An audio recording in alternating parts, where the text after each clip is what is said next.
Merci. Donc, juste partager mon écran. Je sais pas pourquoi, mais je suis pas capable de voir le Discord en même temps. Donc, si vous avez des questions, moi, ça me dérange vraiment pas. Si vous m'interrompez par voix, allez-y. OK. Sinon, ben, on Ouais. peut faire ça à la fin Ben aussi. ouais, ben, ou sinon, vous pouvez écrire vos, questions dans le channel, questions, puis au pire, Jasmin, quand je jugerai que c'est bon de t'interrompre un peu, je pourrais te les lire. Comme ça, occupe-toi juste de ton atelier, puis je te couperai une fois de temps en temps, là. Ça marche. Donc, est-ce que vous voyez mon écran? Oui, c'est bon.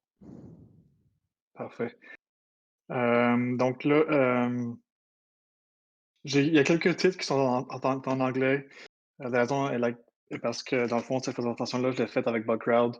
Pour l'université en anglais. Donc, j'ai comme traduit quelques titres, mais il y a quelques petits trucs que j'ai comme pas traduit juste parce que, ben, je l'ai oublié ou je l'ai juste carrément, ça se traduisait mal. Donc, c'est ça. Donc, dans le fond, cette présentation-ci, c'est sur le bug bounty, comme vous le savez, et comment qu'on fait pour commencer à bug bounty et comment avoir du succès. Donc, je m'appelle Jasmin Landry. Mon accent, ça vient du Nouveau-Brunswick. Je suis acadien. Si vous comprenez pas, ça se peut que je parle quand même assez vite. On parle pas un tout vite là-bas. Ça fait à peu près 14 ans que je suis à Montréal et comme vous pouvez voir, ben, j'ai aucun bon, dans le fond, j'ai toujours mon accent, donc c'est ça. Hem, je suis connu sous le nom de JRock17, JRock17, dans la communauté de Bug Bounty, donc sur Twitter, GitHub, Slack, Bugcrowd, HackerOne, Detectify, pas mal partout. C'est mon handle de hacker. Je fais du bug bounty à temps partiel. Donc, les 3 dernières années, j'étais pentester chez SecureOps, une compagnie informatique à Montréal. Et puis, je voulais me lancer en bug bounty à temps plein parce que les 2 dernières années, donc en 2018 et 2019, j'avais eu plus gros montant de mon salaire étant bug bounty. Donc, je me suis dit, ça fait 2 ans que j'ai du succès, je vais me lancer à temps plein. Et puis, mais finalement, pas de burn-out à temps plein, ça me convient moins.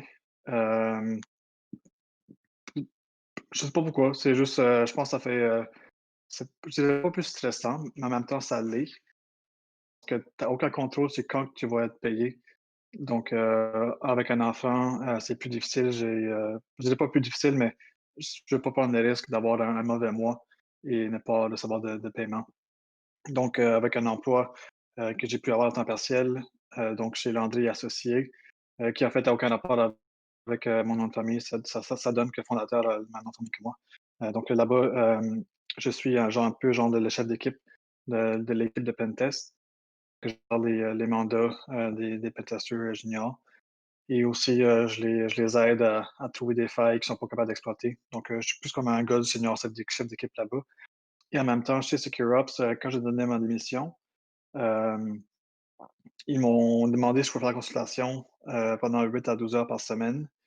Donc, je fais encore ça. Donc, la consultation, c'est un peu free for all. Je peux faire ce que je veux, en termes de pentesting. Donc, je suis capable il me permet de hacker ce que je veux, chez notre client principal. Donc, je fais ça pendant, environ une journée par semaine et je me concentre principalement sur les applications web. C'est ça ma force, c'est ce que j'aime le plus faire. J'ai un peu de connaissances en comme pentest, infrastructure, applications mobiles, IoT et autres, mais j'aime moins ça faire ça, donc je me concentre, sur le web. Du côté bug bounty, je suis classé 50e all-time dans Bugcrowd. Dans Bugcrowd, il y a environ, minimum 100 000 personnes qui sont enregistrées, donc c'est quand même un fun d'être dans le top 50 et aussi, je fais ça à temps partiel. Donc, ça, c'est le fun d'être dans le top 50 quand je suis pas à temps plein. Je sais pas si vous entendez le bébé, mais si oui, je m'excuse pour ça, mais je peux pas y faire grand-chose.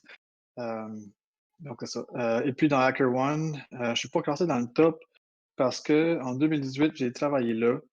Donc, j'avais accès à la plupart des programmes de Bug Bounty, mais en tant qu'employé. Donc, je pouvais malheureusement pas hacker sur ces programmes-là.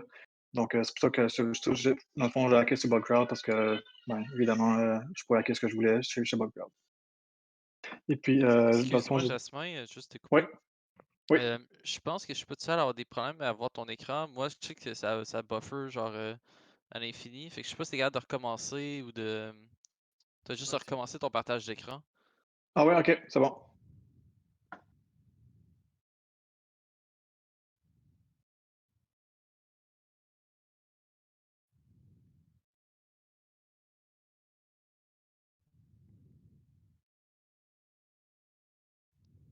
Donc, dans le fond, ce site-là, je me suis présenté, donc je vais continuer.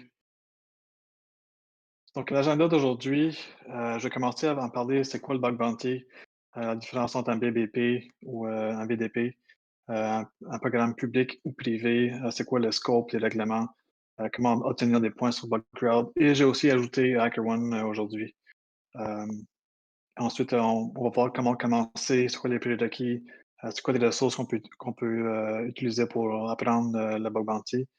Ensuite, comment avoir du succès. Donc, je vais vous parler un peu de mon background et comment je me suis rendu où je suis aujourd'hui. Et évidemment, il faut travailler fort et apprendre. Donc, je vais parler un peu de ça.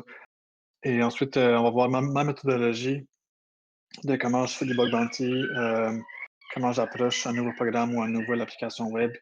Et ensuite, l'évolution du bug bounty, test d'intrusion. Et aussi, quelque chose de nouveau récemment, les événements live hacking event. Et ensuite, questions et discussions. Donc, c'est quoi le bug bounty? C'est une initiative qui permet aux entreprises d'offrir des récompenses, des bounties évidemment, en échange de vulnérabilité. Une récompense peut être un bounty qui est la majorité du temps en dollars américains. Donc, pour nous, les Canadiens, pour l'instant, c'est très avantageux. Euh, ou ça peut être du swag, comme des t-shirts, des stickers et autres types d'objets. Sinon, il y a aussi des Hall of Fame, par exemple, une page web qui indique tous les noms des personnes qui ont trouvé une vulnérabilité et des points sur les plateformes. Donc, juste pour différencier les termes, une plateforme, ça serait par exemple Bugcrowd et HackerOne, qui eux ont plusieurs clients euh, chez eux que nous, on hack, par exemple, Twitter, Département de la Défense, ça, c'est vraiment des programmes euh, chez les plateformes. Donc, un BBP, Bug Bounty Program, c'est un programme de bug bounty qui offre de l'argent. Et un VDP, celui-là, ça n'offre pas d'argent, donc ça offre seulement des points ou du swag. Pour la présentation, je vais parler de BBP pour englober les deux. Ça sera juste plus simple à expliquer. Donc, une entreprise, ça peut gérer son propre programme de bug bounty. Par exemple, Microsoft, Facebook, Google. Mais comme vous pouvez imaginer, ces compagnies-là, évidemment, sont assez matures pour faire ça par eux-mêmes. Sinon, par exemple, même Amazon, ils ne le font pas. Ils sont sur HackerOne et Bugcrowd, en fait. Donc, c'est très difficile de gérer son propre programme. Il faut que la compagnie soit extrêmement mature côté sécurité. Puis sinon, la plupart des compagnies utilisent un tierce party comme Bugcrowd, HackerOne, Synack ou Integrity, qui est très populaire en Europe. Et puis Synack, c'est un peu plus privé. C'est pas tout le monde qui peut s'enregistrer là. Il faut passer une entrevue, un examen technique, puis ensuite on peut rentrer dans Synack. Mais je suis chez Synack, mais je trouve que c'est moins le fun parce que, un, il faut avoir une connexion VPN en tout temps. Dans le fond, leur connexion VPN. Deux, ils utilisent nos vulnérabilités pour leur profit, ce qui est comme moins le fun parce que si je trouve un zero day, euh, mon zero day sera dans leur trafic et eux autres vont pouvoir scanner leur propre client avec mon zero day. Donc, en tout cas, c'est comme un peu une controverse, Synack. Et en plus de ça, ils payent quand même beaucoup moins bien que Burkrowd et HackerOne. Integrity, c'est une plateforme assez nouvelle, comme j'ai dit, qui est en Europe. Je ne l'ai jamais essayé, mais ça a l'air que c'est quand même bien aussi. Donc, un programme de bug bounty, ça peut être un programme public, donc qui est ouvert à tous, ou privé, qui est invitation seulement. L'invitation, ça fonctionne, dans le fond, c'est HackerOne qui a un algorithme qui choisit par hasard des hackers qui seraient bons pour ce programme-là. L'invitation, il faut quand même être dans les tops, je dirais. C'est pas tout le monde qui en reçoit. Donc, c'est un peu un objectif du monde qui commence, c'est de recevoir des invitations-là pour avoir une meilleure chance de trouver des bugs. Donc, comme j'ai dit plus tôt, un programme de bug bounty public, l'antivirus doit être quand même assez mature en sécurité et ils doivent avoir un bon processus de secure SDLC en place. On a déjà vu des compagnies qui ont lancé leur programme public et puis, sans joke, 2 heures plus tard, ils l'ont fermé, ils étaient juste plus capables de recevoir des rapports, puis ils étaient juste débordés. Donc, souvent, ce que les compagnies font, ils commencent leur programme privé, ils invitent quelques hackers pour participer à leur programme et ensuite, quand ils sont prêts, quand ils pensent qu'ils sont prêts à mettre ça public, ils le font et d'habitude, ça va beaucoup mieux qu'aller public directement. Donc un programme public offre normalement des plus gros bounties. Par exemple, je dirais pas en moyenne, mais les plus gros programmes publics offrent entre 10 et 15 000 pour des bugs critiques. Et ça va normalement entre 100 minimum jusqu'à 15 000 américains. Aussi, tous les montants que je vais vous dire dans cette présentation sont tous en dollars américains. Donc, par exemple, si je trouve un bug à 15 000, ça donne presque environ 20 000 Canadiens. Donc, c'est quand même assez bien. Un programme public a plus de compétition, vu que c'est ouvert à tous. Donc, il y a extrêmement de gens qui sont là-dessus. Des débutants comme des mondes avec beaucoup d'expérience. Par exemple, il y en a un en particulier que lui, en tant qu'ado, dans les années 90, il avait commencé à hacker Yahoo. Yahoo qui est maintenant connu en tant que Verizon Media. Et puis aujourd'hui, il a dépassé le million de dollars accumulés chez HackerOne avec la majorité de ces montants-là direct encore chez Yahoo. Fait qu'il hack Yahoo depuis 20 ans. Donc, il connaît plus l'infrastructure que les employés même. Donc, ça l'avantage extrêmement. Puis, ouais, fait que c'est ça. Et puis, c'est plus difficile justement parce que il y a beaucoup de monde qui soumettent des bugs. Donc, trouver un bug unique, c'est quand même pas facile, justement parce qu'il y a un programme de bug bounty depuis d'habitude quand même assez longtemps. Ils sont matures, donc ils savent ce qu'ils font. Donc c'est ça. Tandis qu'un programme de bug bounty privé, c'est comme j'ai dit, c'est souvent pour les entreprises qui commencent en bug bounty ou qui veulent expérimenter le bug bounty. Normalement, ils offrent un peu moins d'argent. Par exemple, en moyenne, je dirais que c'est entre 1 500 et 5 000 américains pour des bugs critiques. Il y a moins de compétition, ce qui est bien, justement parce qu'ils invitent seulement quelques personnes dans leur programme. Je pense que par défaut, c'est 10 personnes, entre 10 à 25 personnes. Donc, c'est beaucoup mieux 10 à 25 que 3 4 000 personnes sur un programme public. Donc, il y a beaucoup plus de chances à trouver de vulnérabilité. Et vu que c'est quand même des programmes nouveaux, c'est en théorie plus facile. Même que souvent, il y a des programmes privés qui n'ont pas eu de pentest ou aucun scan de vulnérabilité, absolument rien. Donc, on arrive là sur le programme, puis on trouve des bugs critiques en quelques minutes. Puis en tout cas, c'est vraiment le fun quand ça arrive pour nous autres. Un exemple, il y a un programme qui avait lancé leur programme, c'était un mardi après-midi. Euh, Puis je pense que 48 heures plus tard, ils avaient reçu déjà 200 rapports et je m'étais fait environ, je sais plus combien là, entre 10 et 15 000 américains en une soirée. Donc c'est le fun quand ça arrive ça. Donc ça c'est une petite liste de programmes publics chez Bugcrowd. Donc on peut voir par exemple, il y a des programmes en crypto-monnaie avec, Binance, des gestionnaires de mots de passe avec 1Password. Des solutions SSO avec Okta et on voit aussi, le montant maximum qu'ils offrent. Donc c'est quand même, des montants, élevés. Comme j'ai dit, c'est toujours en dollars américains, fait que c'est vraiment le fun. Donc, on a un peu de tout, Arlo, ils font des caméras de sécurité, donc c'est du IoT. Tesla, évidemment, c'est des automobiles. Il y a aussi du web et tout. Donc on va voir ça un peu plus en détail, bientôt. Donc, quel genre de bug qu'on peut soumettre à des programmes de bug bounty?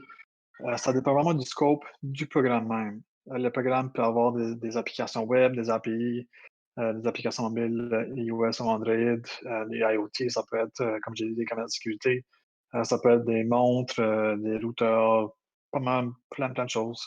Il y a des autos de plus en plus, il y a des programmes de bug bounty qui pour hacker les autos. Donc, il y a par exemple Tesla, évidemment, Ford aussi a un programme, Toyota aussi, je ne me souviens plus des autres, mais c'est de plus en plus populaire, mettons. Aussi, des browsers, donc évidemment Chrome et Firefox ont leur propre programme de bug bounty pour gérer les bugs, directement dans le browser. C'est quand même assez rare, mais il y a aussi des programmes, qui permettent la revue de code. Donc si on trouve un bug dans le code, direct, on a un bounty. Je pense que, j'ai seulement eu un programme comme ça, mais ça a l'air que c'est, comme je dis, c'est quand même assez rare, puis ils cherchent du monde qui sont bons là-dedans. Donc je pense que les plateformes, ils viennent chercher les gens qui ont l'expérience dans ce domaine-là. Moi-même, j'en ai pas tant, donc je pense c'est pour ça que j'en ai juste fait un. Mais avec HackerOne, je sais qu'il y en a quand même beaucoup de programmes, ben beaucoup. Il y en a quelques-uns et puis, en tout cas, ça a l'air que c'est le fun parce qu'évidemment, tu as accès directement au code. Tu peux trouver des vulnérabilités beaucoup plus faciles, comme ça. Et puis maintenant, HackerOne Crowd offre aussi le service de pentest. Donc on va voir ça un peu plus tard dans la présentation, mais c'est intéressant parce que ça te permet d'avoir, un montant, d'argent sans que tu trouves de vulnérabilité.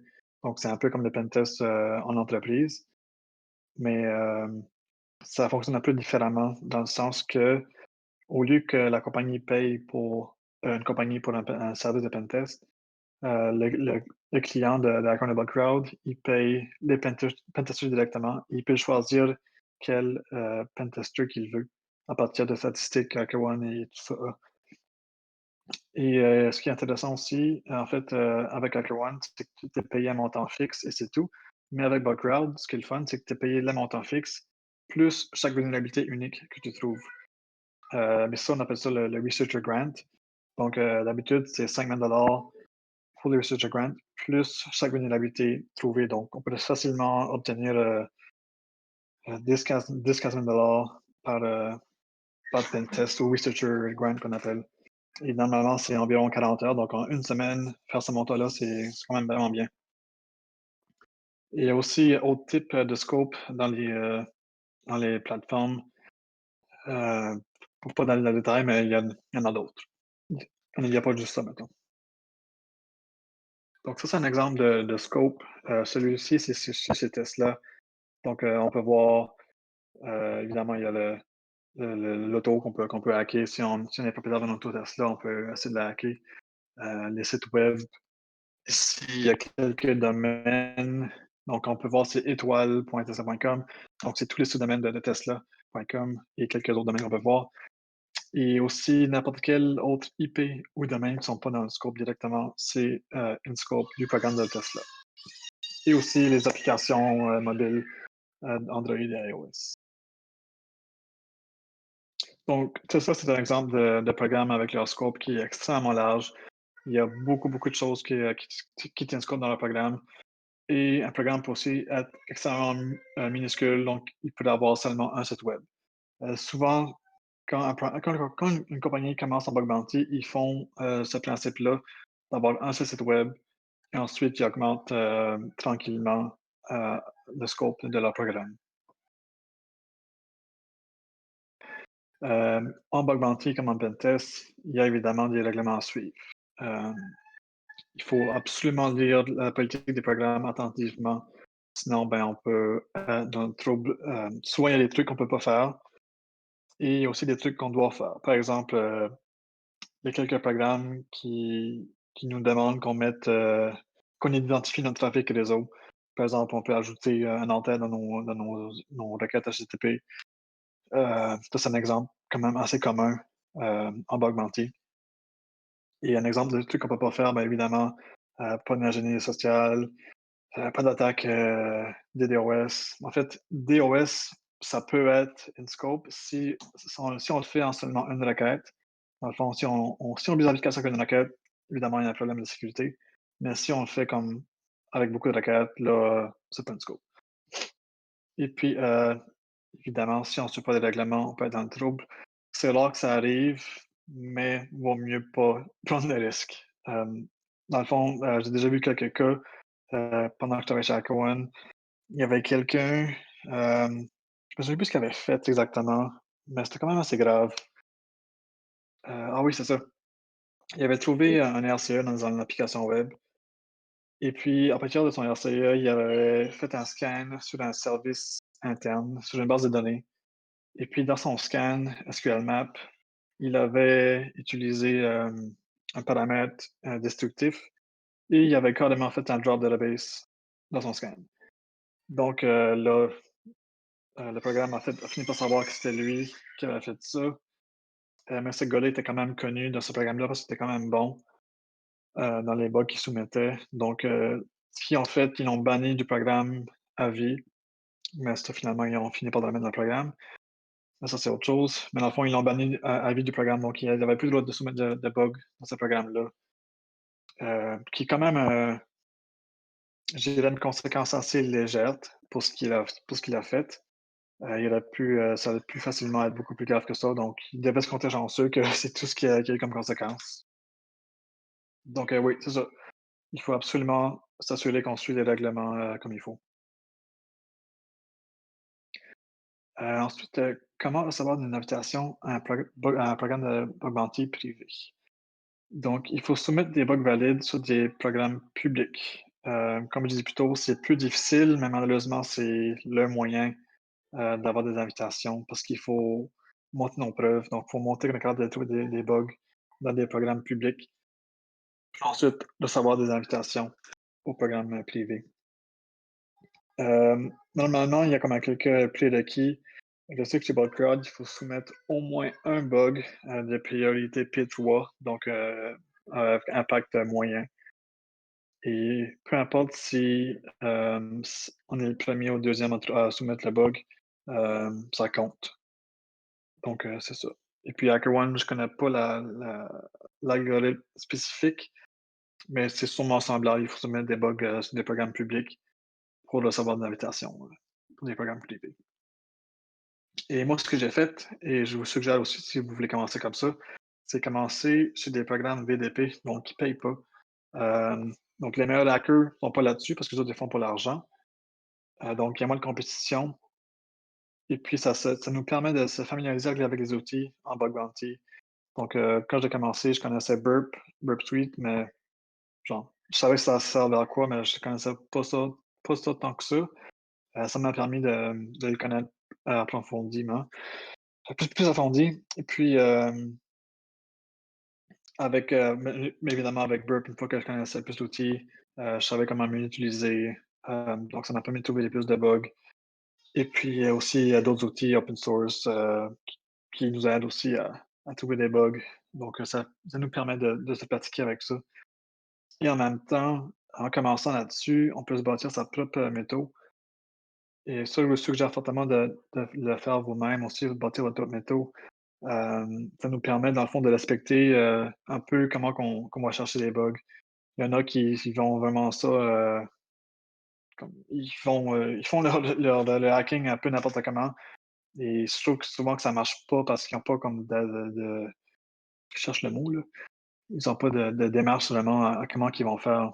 Donc ils se sont tous mélangés, ils sont perdus, ils prennent pas de notes, puis en tout cas, c'est le bordel un peu et avec une méthodologie, ben, ça me permet de m'assurer que j'oublie rien, s'assurer que je fais ma reconnaissance comme il faut, que je prends mes notes et ainsi de suite.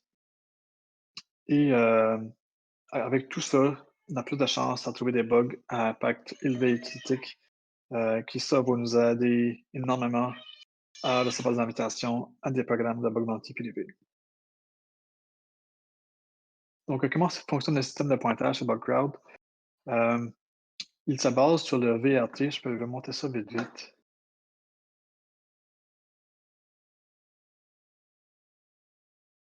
Ils ont classé chaque vulnérabilité en termes de priorité. Donc, P1, c'est critique et P5, évidemment, ça ne l'est pas. Et il y en a aussi des vulnérabilités qui varient. Donc, dépendamment de l'impact que ça a, ça peut être en P1 ou en P5. Donc, par exemple, si on regarde quelque chose de commun, donc un RCA, évidemment, c'est en P1, injection SQL, XXA, tout ça, c'est des P1. Ensuite, si on descend plus bas, des trucs avec les CSLF qui fonctionnent, toute l'application, c'est en P2. SSLF, c'est en P2. Stored XSS, P2. Reflected XSS, ça, c'est en P3, et ainsi de suite. Donc, eux autres se fient là-dessus. Mais à la fin, c'est le programme de Bug Bounty qui décide l'impact. Donc, c'est très possible qu'un RCE devienne un P2 si, par exemple, RCE est dans un conteneur Docker.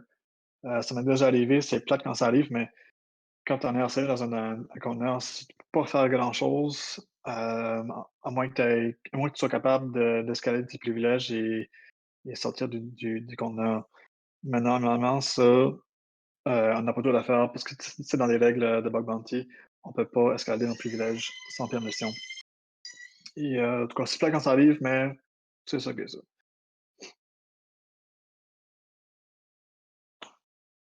Et puis, donc, chez Bugcrowd, ils ont 5 priorités, donc de P1 à P5. P1, c'est pour critique, et P5, c'est informationnel. Donc, un P1, ça vaut 40 points. Et si quelqu'un d'autre trouve la même vulnérabilité après la première personne, cette personne-là reçoit seulement 10 points. Et la première personne qui envoie le rapport, c'est la personne qui obtient la bounty au complet. Donc, si moi je trouve une vulnérabilité, je reçois les 40 points pour une vulnérabilité critique, et quelqu'un d'autre soumet ce même rapport-là sur la même vulnérabilité, cette personne-là recevra seulement 10 points. Donc, c'est c'est comme normal, mais c'est plate, mais c'est comme ça que la bug bounty fonctionne. Donc, c'est un peu une course contre les autres. Il faut soumettre les bugs le plus vite possible pour pas que les autres le soumettent avant toi. Donc, si je continue, une vulnérabilité avec impact élevé, c'est 20 points, avec un duplicate de 5 points. Une vulnérabilité avec impact médium, 10, et puis avec aucun point pour duplicate, et puis un low P4, c'est 5 points, et puis un informationnel, c'est aucun point. Donc, j'ai mis un astérix ici sur les duplicates P3 et P4, parce qu'avant, un médium en duplicate, on avait 2 points, et en P4, ça donnait 1 point. Et puis, à partir de la semaine passée, ils ont changé ça, et parce qu'il y avait du monde qui se parlait entre eux autres. Par exemple, si moi je trouve un bug en P3, j'ai mes 10 points. Euh, J'aurais partagé cette vulnérabilité-là à des amis. Mes amis auraient soumis le bug aussi. Ça leur permettait de un peu tricher le système et obtenir d'autres points. Donc, il y en a beaucoup qui font ça. On appelle ça un peu du farming, qui disent. Avec le farming, le monde obtenait des points, donc ils montaient dans le classement. Dans le fond, avec ça, il obtenait des invitations privées, même si techniquement, il avait trouvé aucun bug réel ou valide. Donc, avec ça, ça leur permet, ben, en fond, en enlevant ces points-là dans le duplicate pour des P3 et P4, ça enlève le farming, donc c'est plus difficile d'avoir des duplicates P2 et P1. Donc, dans le fond, ça enlève un peu les duplicates qui sont faciles à trouver. Et puis, chez HackerOne, c'est pas mal plus complexe, le système de points.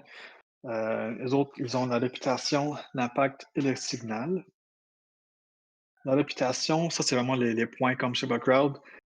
Donc, une vulnérabilité valide qui est triage ou resolve. Donc, triage, c'est une fois que le programme accède à la vulnérabilité, il valide que c'est vrai, ça existe. Puis, dans le fond, c'est comme un statut sur le rapport. Ou resolve, évidemment, c'est quand le rapport est réglé. Donc, ça donne 7 points. Un duplicate, c'est 2 points. Et ensuite, chez HackerOne, il y a aussi des rapports de type informative. Informative, c'est quand tu fais un rapport, mais malheureusement, il n'y a pas de risque de sécurité ou que le risque est accepté. Ça ne donne aucun point parce que dans le fond, ils ne font pas de changement dans leur code. Donc, c'est assez plate, mais ça arrive. Et puis, pas applicable, NA non-applicable, ça, c'est moins 5 points. Souvent, c'est comme des rapports un peu de merde. Souvent, c'est des rapports automatisés Nessus ou des trucs de Nmap ou dans le fond, c'est vraiment le côté script qui lit des bug bounty. Ou aussi des vulnérabilités qui sont out of scope. Donc, par exemple, soit dans les programmes de bug bounty, En fait, la majorité des programmes de bug bounty, ils ont des vulnérabilités qui sont out of scope. Par exemple, des cookies qui manquent des flags HTTP only ou secure, ou des CSRF sur un login ou un logout, des trucs du genre qui ont à peine d'impact, à moins que ça soit combiné avec quelque chose d'autre qui donne de l'impact. Donc, si on se soumet à une vulnérabilité qui manque un flag sur un cookie, la plupart du temps, c'est out of scope, donc j'aurais moins 5 points. Et puis du spam, ça c'est moins 10 points. Qu'est-ce qui est considéré du spam? C'est vraiment des rapports, ben, si vous cherchez sur HackerOne, des trucs comme, mais là, c'est comme connu de la communauté, là, mais Bloody Taxi Driver, moi, je peux le montrer en fait, plus simple. Vous allez voir que c'est vraiment n'importe quoi comme rapport.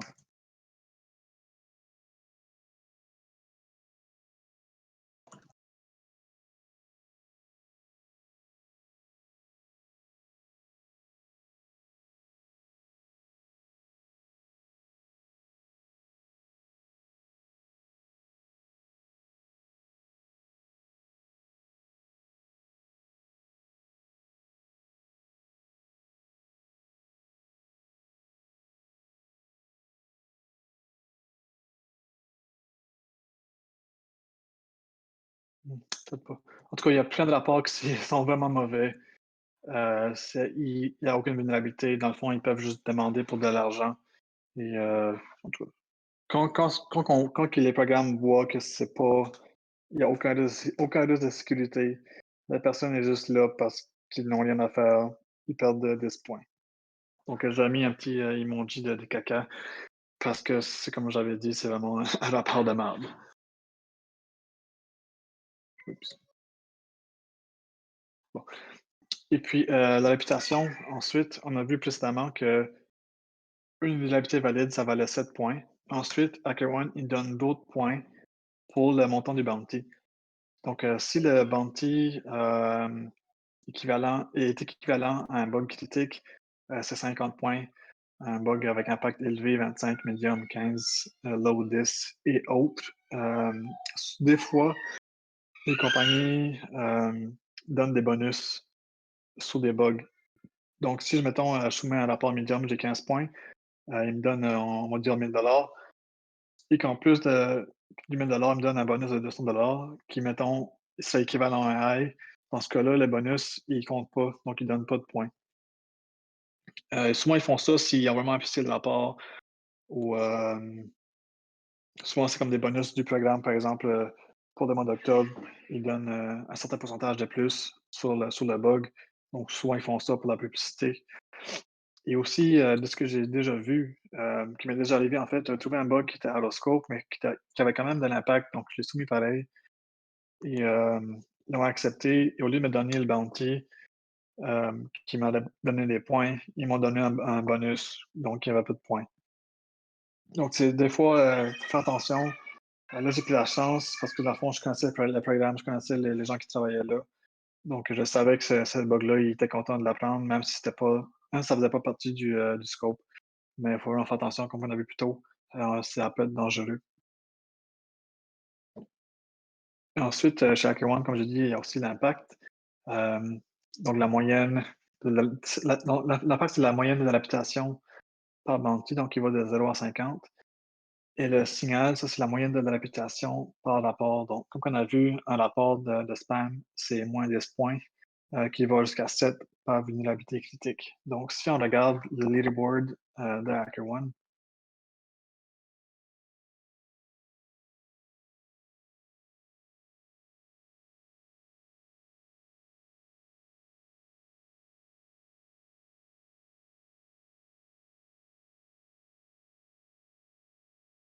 on voit que la personne qui est classée en premier, Today is New, il y a un signal de 5.33. Souvent, la moyenne des meilleurs, je dirais qu'ils sont entre 5 et 7. En haut de 6, c'est vraiment bien. Par exemple, Franz Rosen, quand je travaillais chez HackerOne, ce rapport à lui était toujours merveilleux. D'après moi, c'est un des meilleurs hackers en bug bounty. Et puis, et l'impact aussi, c'est la même chose. Moi, je dirais qu'au-dessus de 20, c'est vraiment bon. Donc, encore là, les 5 premiers, C'est du monde qui soumet des bugs, beaucoup de low hanging fruit, donc il y a pas beaucoup d'impact. Ils font ça en quantité énorme. Donc c'est pour ça qu'ils ont beaucoup de points. Tandis que du monde comme France, qu'eux autres, ils cherchent des bugs avec plus d'impact, des bugs critiques, là, ils ont peut-être moins de points, mais le signal et l'impact est quand même c'est quand même vraiment bien. Donc un impact, en haut de 20, c'est vraiment bon, donc en moyenne un medium et un high. Et des fois, ça arrive que du monde, ont au-dessus de 30 ou proche de 50, mais souvent ils ont pas beaucoup de points, donc ils soumettent pas beaucoup de bugs, mais tout ce qu'ils soumettent, c'est critique. Par exemple, lui, Inhibitor, 27, ça s'approche du 30, c'est quand même vraiment bien.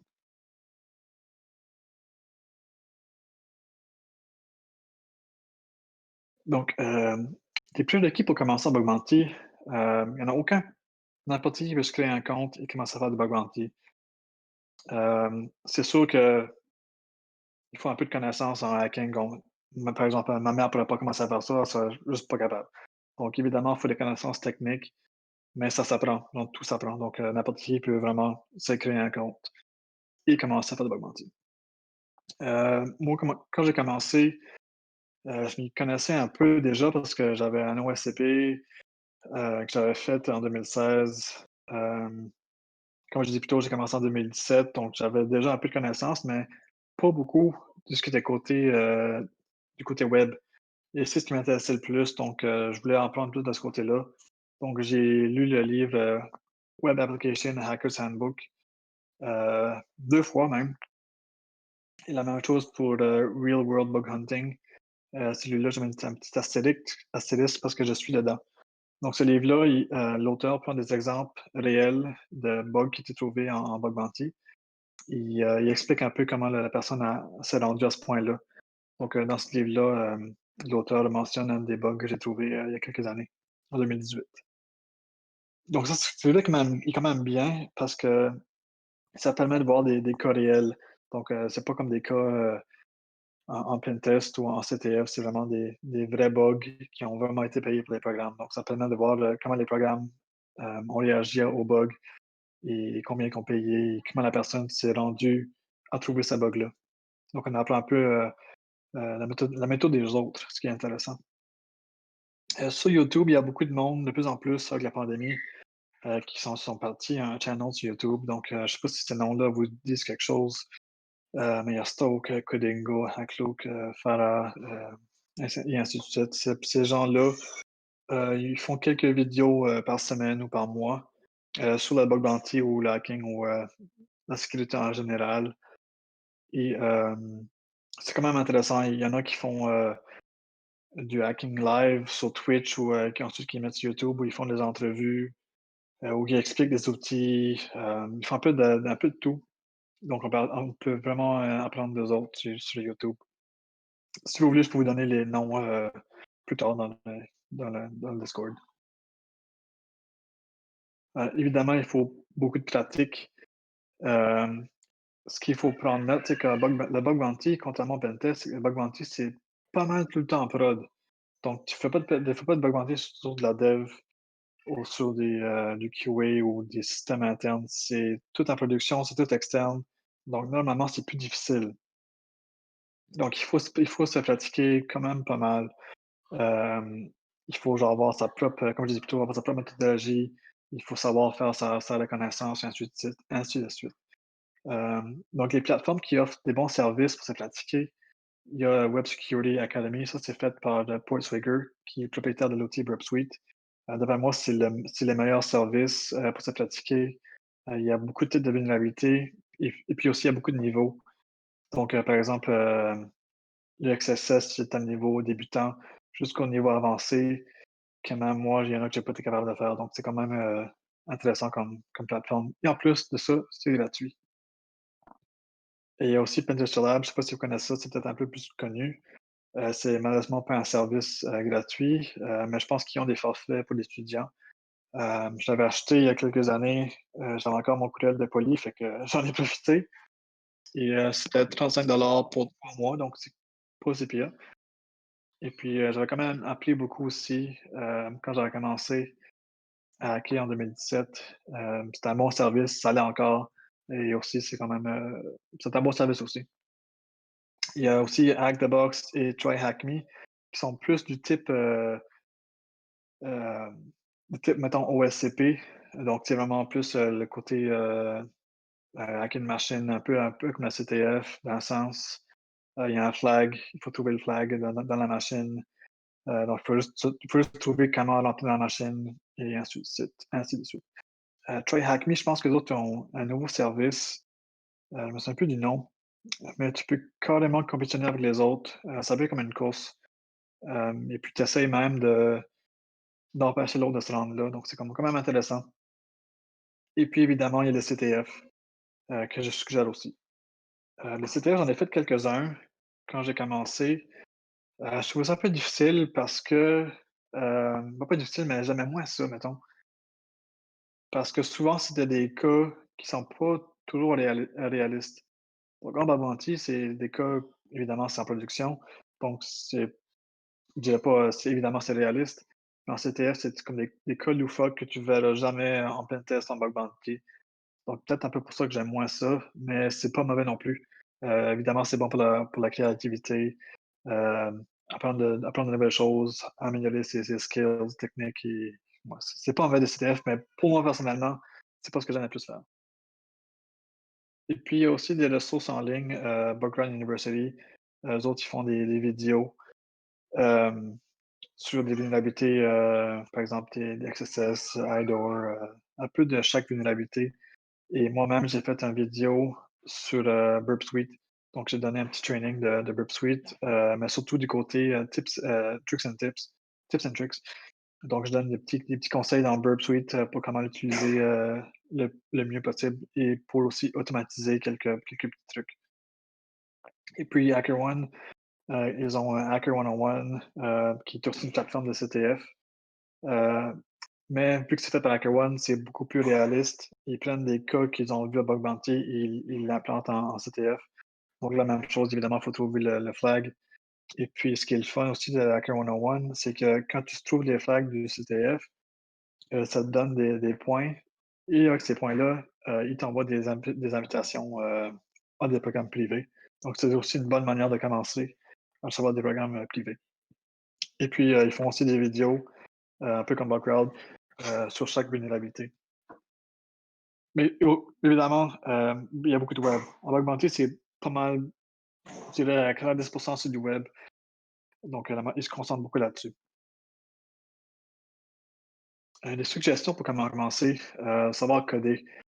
C'est surtout pour automatiser votre phase de reconnaissance ou automatiser n'importe quoi. Évidemment, savoir coder, c'est important. Et aussi le fait de savoir, quand tu sais coder, tu sais potentiellement quel type d'erreur que le développeur aurait pu faire ou qu'est-ce qu'elle a pu oublier. Donc, c'est un peu une bonne manière de penser en tant que développeur pour trouver des vulnérabilités. Il faut aussi rester up-to-date avec ce qui se passe dans la sécurité. Euh, donc, moi, j'utilise beaucoup Twitter pour ça. Je suis beaucoup de personnes qui donnent des conseils en sécurité, Barbara Bounty, en fait. Puis, suivre quelques comptes spécifiques qui nous permettent d'être à jour. Et aussi, j'ai mis les comptes de Integrity ici. Parce qu'Integrity offre un service. euh, toutes les semaines, ils envoient un courriel qui contient euh, des write-ups de la dernière semaine, des vidéos de la dernière semaine, dans le fond, qui ont été publiés dans la dernière semaine. Euh, Ils envoient des outils qui ont été publiés sur GitHub dans la dernière semaine aussi. Plusieurs nouvelles en sécurité qu'on aurait pu manquer en étant occupé avec ce courriel-là. On est capable de voir tout ce qui s'est passé dans la dernière semaine, donc ça nous permet de rester à jour.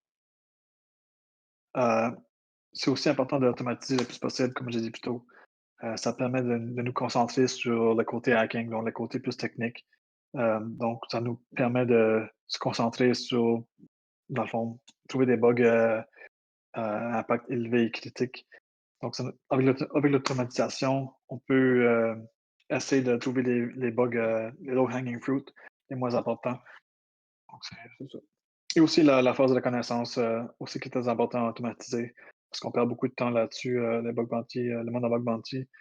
Ça, c'est quand même, une longue phase. Souvent, si, par exemple, si le domaine, on va dire, 10 000 sous-domaines, faire ça manuellement, ça c'est vraiment long. Donc, coder ça pour l'automatiser, c'est vraiment bien. Hem, il faut aussi penser out of the box. Il faut se poser des questions. Par exemple, qu'est-ce que les autres auraient pu manquer sur ce site web-là? Quelle fonctionnalité ils auraient pas testé? Dans le fond, en bug bounty, comme j'ai dit plus tôt, il faut un peu, il faut être comme, je dirais pas unique, mais un peu. Parce que si tu es la deuxième personne à trouver le bug, ben, tu as pas tous les points et tu as pas le bounty non plus. Donc idéalement, il faut être la première sur la bug. Donc il faut trouver des bugs qui sont quand même originales et que les autres n'auraient pas pensé pour être un pour avoir, dans le sens, une garantie d'être le premier sur la bug. Donc moi, ce que je fais, je me pose ces questions-là, j'essaie de tester des choses que les autres n'auraient pas pensé ou qu'ils n'auraient juste pas trouvé carrément. Et aussi, ce que j'ai remarqué, c'est qu'il y a beaucoup de hackers qu'eux autres, ils testent juste ce qu'ils connaissent. Par exemple, les nouvelles technologies comme, on va dire, GraphQL, le monde, vu qu'ils connaissent pas tant que ça, ils testent juste carrément pas. Donc apprendre ces technologies qui sont nouvelles, ça leur permet de trouver des bugs, justement parce que les autres ne testent pas et aussi parce que les développeurs, ben, c'est quand même nouveau pour eux aussi, donc ils font beaucoup d'erreurs. Par exemple, il y a quelques années, j'avais été à un événement de hacking, ça j'en parlerai plus tard, c'est pour vous dire c'est quoi, mais la compagnie, offrait un bonus sur, les bugs qu'ils recevaient justement sur le GraphQL. Donc on était environ, 40 hackers, sur place pour hacker cette compagnie-là. Puis, pendant 2 semaines, heu, seulement un bug a été trouvé sur GraphQL. Donc ça montre à quel point le monde, fait juste oublier, ou ils font juste ignorer ce concept-là. Il faut aussi prendre son temps. Il faut pas, presser les choses. Il y aura toujours des bugs, il y aura toujours des erreurs dans le fond, les développeurs feront toujours des erreurs. Hem, donc prenez le temps d'apprendre comme il faut, prenez le temps de faire les choses comme il faut. Hem, vous allez voir que c'est mieux de même. Évidemment, il faut apprendre le plus possible. Hem, faites-le pas pour l'argent au début, l'argent va venir éventuellement. Au début, faites-le pour apprendre. Moi, la première année que j'ai commencé à faire de l'augmentation en 2017, hem, j'ai passé quand même beaucoup de temps à essayer de trouver des bugs et j'en ai trouvé quelques-uns. Je me suis fait environ, 5 000 canadiens, en fait, en tout, ce qui est pas beaucoup en bug bounty. Et puis l'année d'après, en 2018, encore à temps partiel, ben, dans le fond, pas à temps partiel, mais dans mes temps libres, donc environ, 10 à 20 heures par semaine.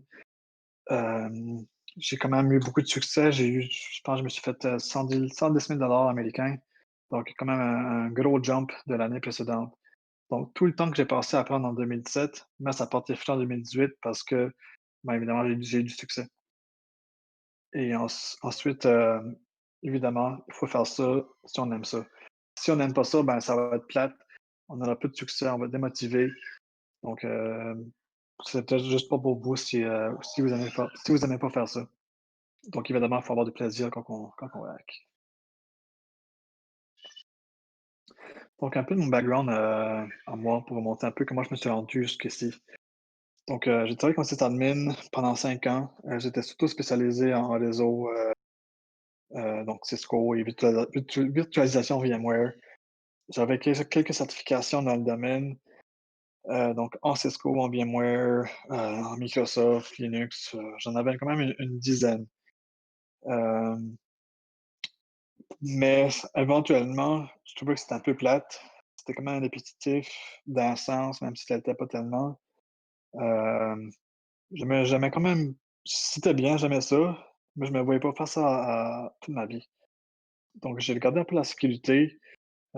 Oui, évidemment, sysadmin, tu touches quand même à la sécurité, mais tu touches pas tellement au hacking. Donc, j'ai fait quelques certifications en sécurité, donc, Security Plus, CCNA Security, CEH, SSCP, OSCP et avec un objectif d'obtenir un emploi en sécurité.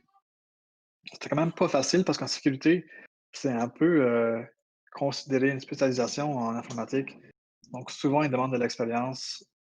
Je dis souvent parce que de plus en plus, il y en manque en sécurité, donc ils engagent du monde, directement de l'école, ce qui est vraiment bien. Mais moi, quand j'ai commencé, c'était plus difficile, mettons. Puis, j'ai obtenu ma première job en sécurité, en février 2017 et j'ai commencé à faire le bug bounty en janvier 2017. Donc en faisant mes recherches d'emploi, heu, j'ai commencé le bug bounty, puis ensuite, je me suis dit que j'allais faire les 2 en même temps. Donc, en janvier, j'ai trouvé un bug, chez Microsoft. C'était un Stored XSS dans la plateforme, mail, donc, Hotmail et aussi, Office 365 pour le côté entreprise et j'ai reçu mon premier bounty en février 2017 de 1 000 $. Et puis 6 mois plus tard, c'était encore mon seul bug. Donc, comme j'ai dit, au début, c'est pas toujours facile, mais pendant ce temps-là, j'ai appris le plus que je pouvais. J'ai lu, une tonne de write-up, de ce que je voyais, en ligne, passer sur Twitter ou n'importe où. Je faisais mes propres recherches pour apprendre le plus que je pouvais. Comme j'ai dit plus tôt, j'ai lu le livre, Web Hacking 101 qui est maintenant, Real World Bug Hunting et puis, Web Application Hackers Handbook. Je les ai lus 2 fois chaque, peut-être même plus, je me souviens pas. J'ai participé à quelques CTF, au NordSec. Je pense que vous êtes familier parce que je pense que vous avez une équipe, au CTF, au NordSec et aussi à celui du Hackfest à Québec et aussi avec HackerOne. HackerOne fait aussi des CTF de temps en temps, donc j'ai participé à ceux-là aussi. Donc avec ce CTF-là, je me suis amélioré, côté technique, qui m'a permis éventuellement d'apprendre, beaucoup et dans le fond, ça m'a aidé à où je suis aujourd'hui. Et aussi HackerOne, ils ont ce qu'on appelle le Hacktivity. Hacktivity, ça, c'est, une plateforme, qui permet de voir des rapports qui sont publics.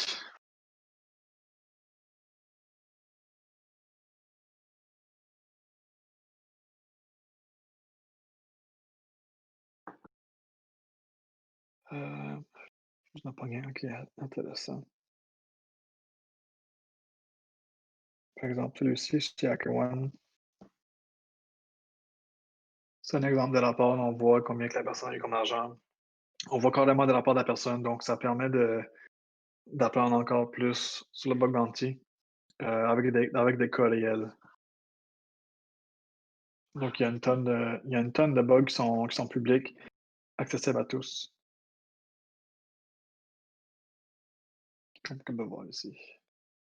Souvent, c'est des bugs, qui sont pas très intéressants parce que souvent le monde veut juste mettre leurs bugs publics pour eux autres mêmes, pour se vanter à leurs amis ou je sais pas trop quoi. Mais aussi, il y a beaucoup de bugs qui sont très bien aussi. Ça, tu vois un exemple qui est quand même bien.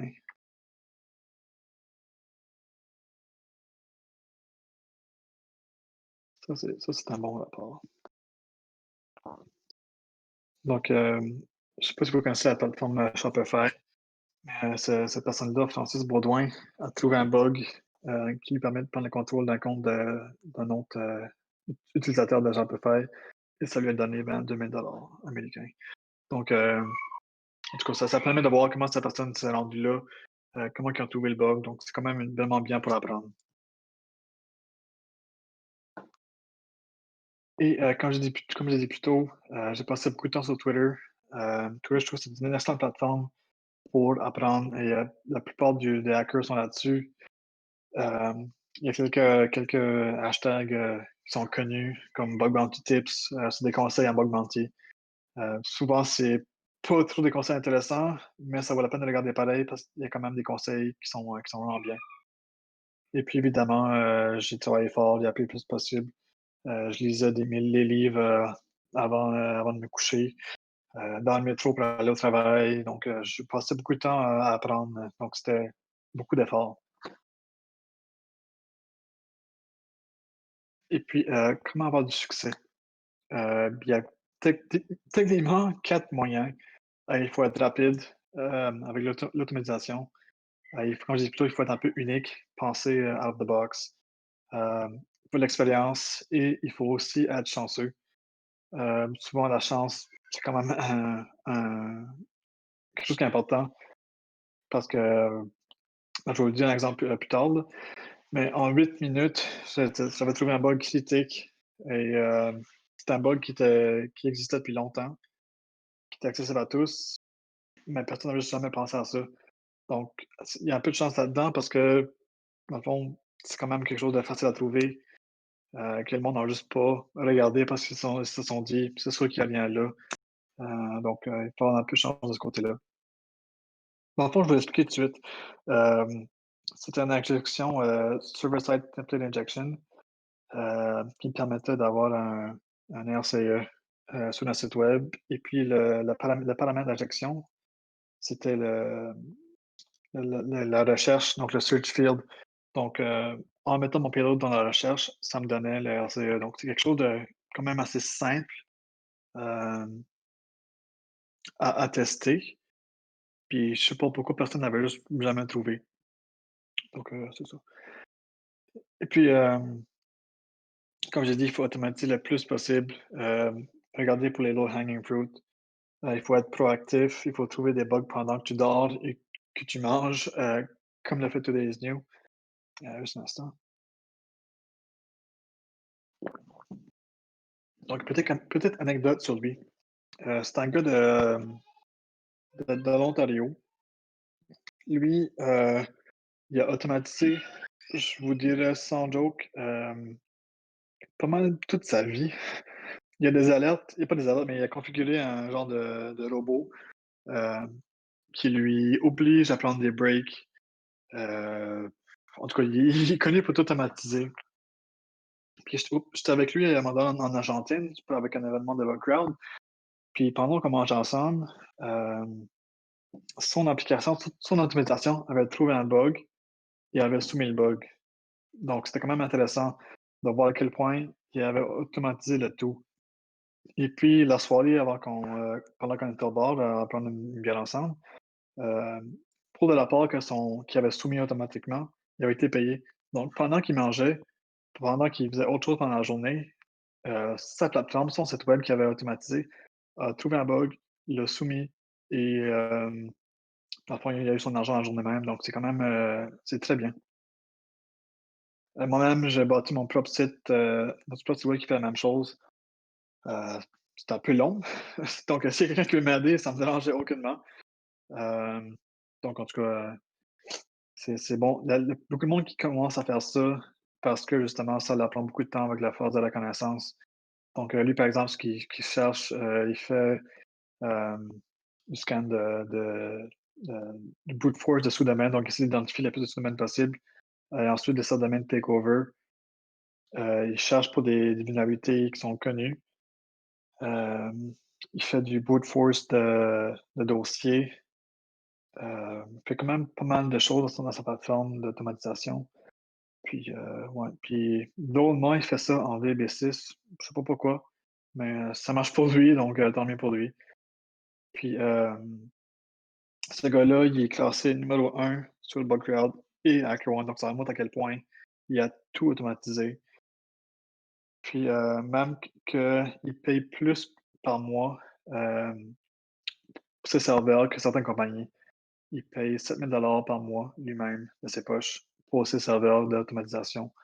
Évidemment, cet argent-là, il le reçoit en retour avec les bugs qu'il trouve, mais ça montre à quel point en fond, il est le premier sur beaucoup, beaucoup de bugs, qui sont faciles à trouver. Il trouve ça en quantité, phénoménale. Donc, c'est tant mieux pour lui. Comme j'ai dit plus tôt, il faut aussi penser, outside of the box. Il faut penser qu'est-ce que les autres hackers n'ont pas pensé, regarder, qu'est-ce qu'ils ont oublié, qu'est-ce qu'ils auraient pu ignorer, un peu dans ce sens-là. Quelle erreur le développeur aurait pu faire? Souvent, ben, en pensant comme un développeur, on réalise que: «Hey, j'ai pas pensé à ça, peut-être qu'il y en a d'autres qui n'auraient pas pensé non plus» et ça permet de trouver des vulnérabilités. Et aussi, moi, ce que j'aime penser, c'est quoi le intended behavior? C'est quoi dans le fond, qu'est-ce que l'application est supposée faire? Et qu'est-ce que je pourrais faire pour que ça fasse autre chose que ça? Parce que si j'arrive à faire autre chose, peut-être qu'il y a un risque de sécurité là. Évidemment, ça prend de l'expérience, ça vient avec le temps et la pratique. C'est sûr qu'au début, ça va être plus difficile, mais éventuellement avec le temps, ça devient plus facile.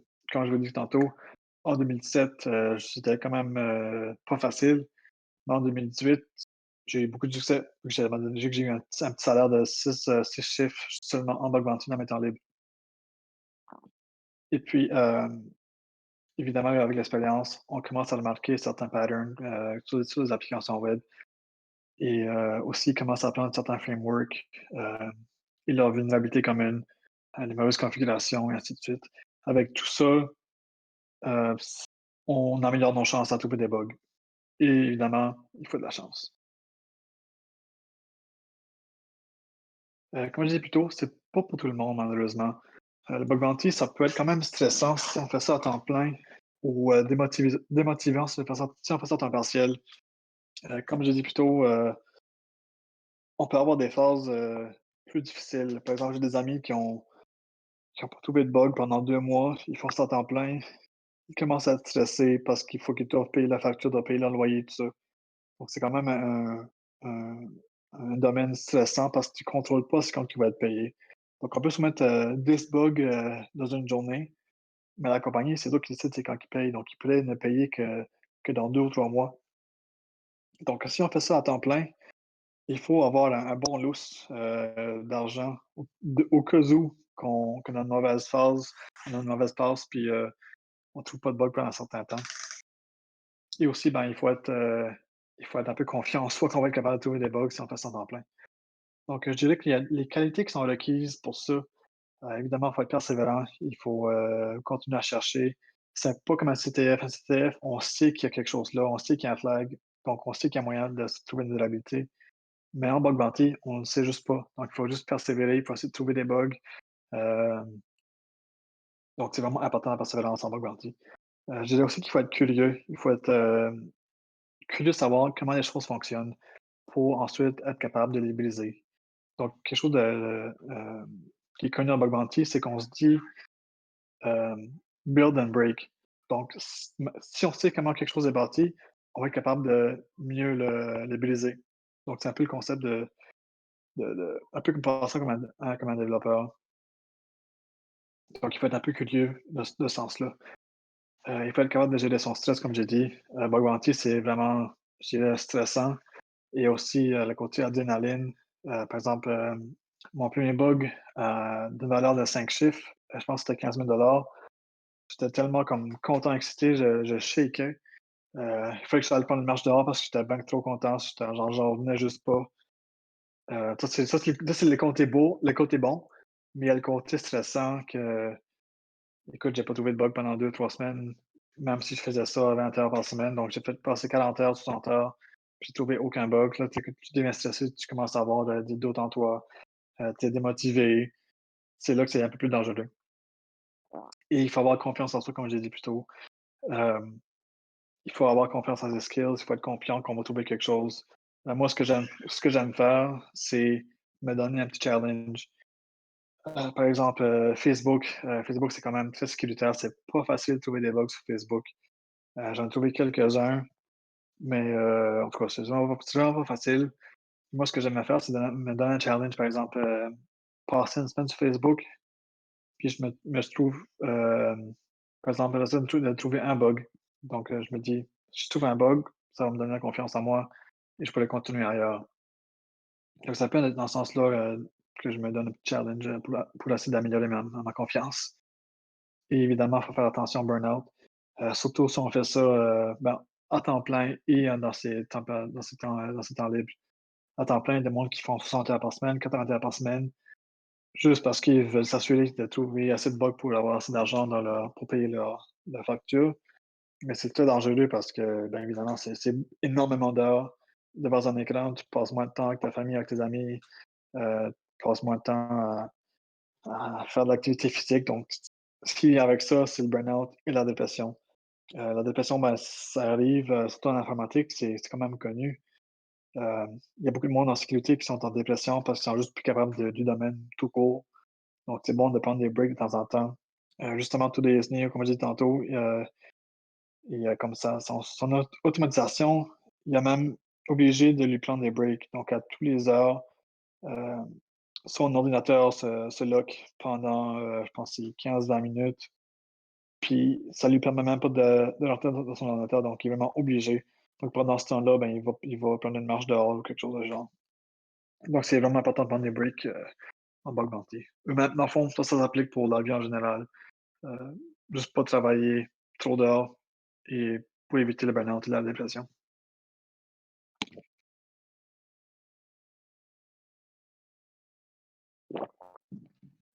Donc, ma méthode, moi, quand je cherche un nouveau programme, je regarde pas nécessairement le type de scope. Souvent, ce que le monde fait, c'est que le plus grand le scope, le plus grand la surface d'attaque, ce qui est pas vrai.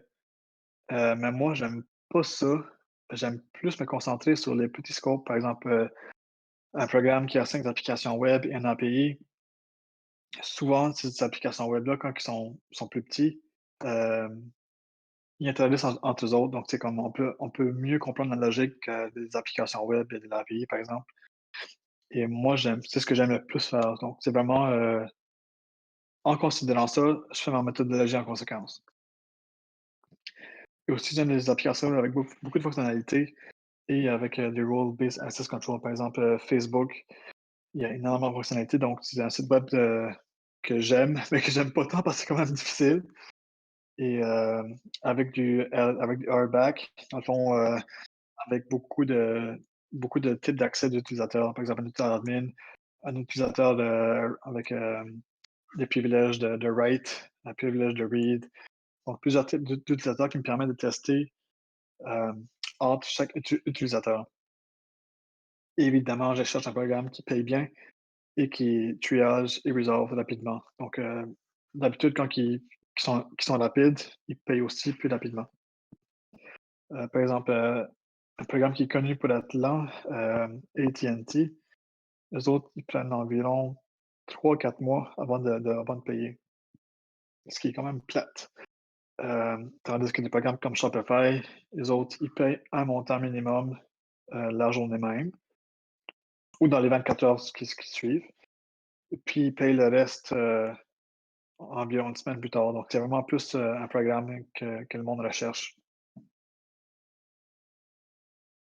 Donc, quand j'approche une application web, je me demande, c'est quoi son objectif? Par exemple, si on dit, Gmail, ben, évidemment, c'est recevoir des courriels, envoyer des courriels. Hem, donc j'essaie de penser, souvent les applications web, c'est des compagnies qu'on connaît pas. C'est des invitations privées. Donc on essaie d'un peu de comprendre c'est quoi qu'ils font. Donc, je lis la documentation, hem, j'essaie d'utiliser l'application web comme si j'étais un utilisateur, un vrai client dans le fond, pour un peu apprendre, à quoi ça sert et ouais. Et aussi les programmes de augmentés, souvent il y a des focus areas. Par exemple, souvent un focus area, c'est, l'authentification. Donc, si on trouve une faille dans l'authentification, ben, pour eux autres, c'est très important. Donc souvent, ils offrent des bonus en conséquence. Hem et puis, ben, vu que c'est techniquement plus difficile, vu que c'est un focus area, hem, ben, moi je trouve ça le fun parce que ça me donne un bon challenge. Donc souvent en conséquence de tout ça, avec, ma persévérance, avec le temps, ben, ça peut porter fruit. Heu, Évidemment avec les bonus de plus, ben, ça fait de la belle argent et aussi ce que j'aime faire, c'est me donner un état d'esprit de CTF.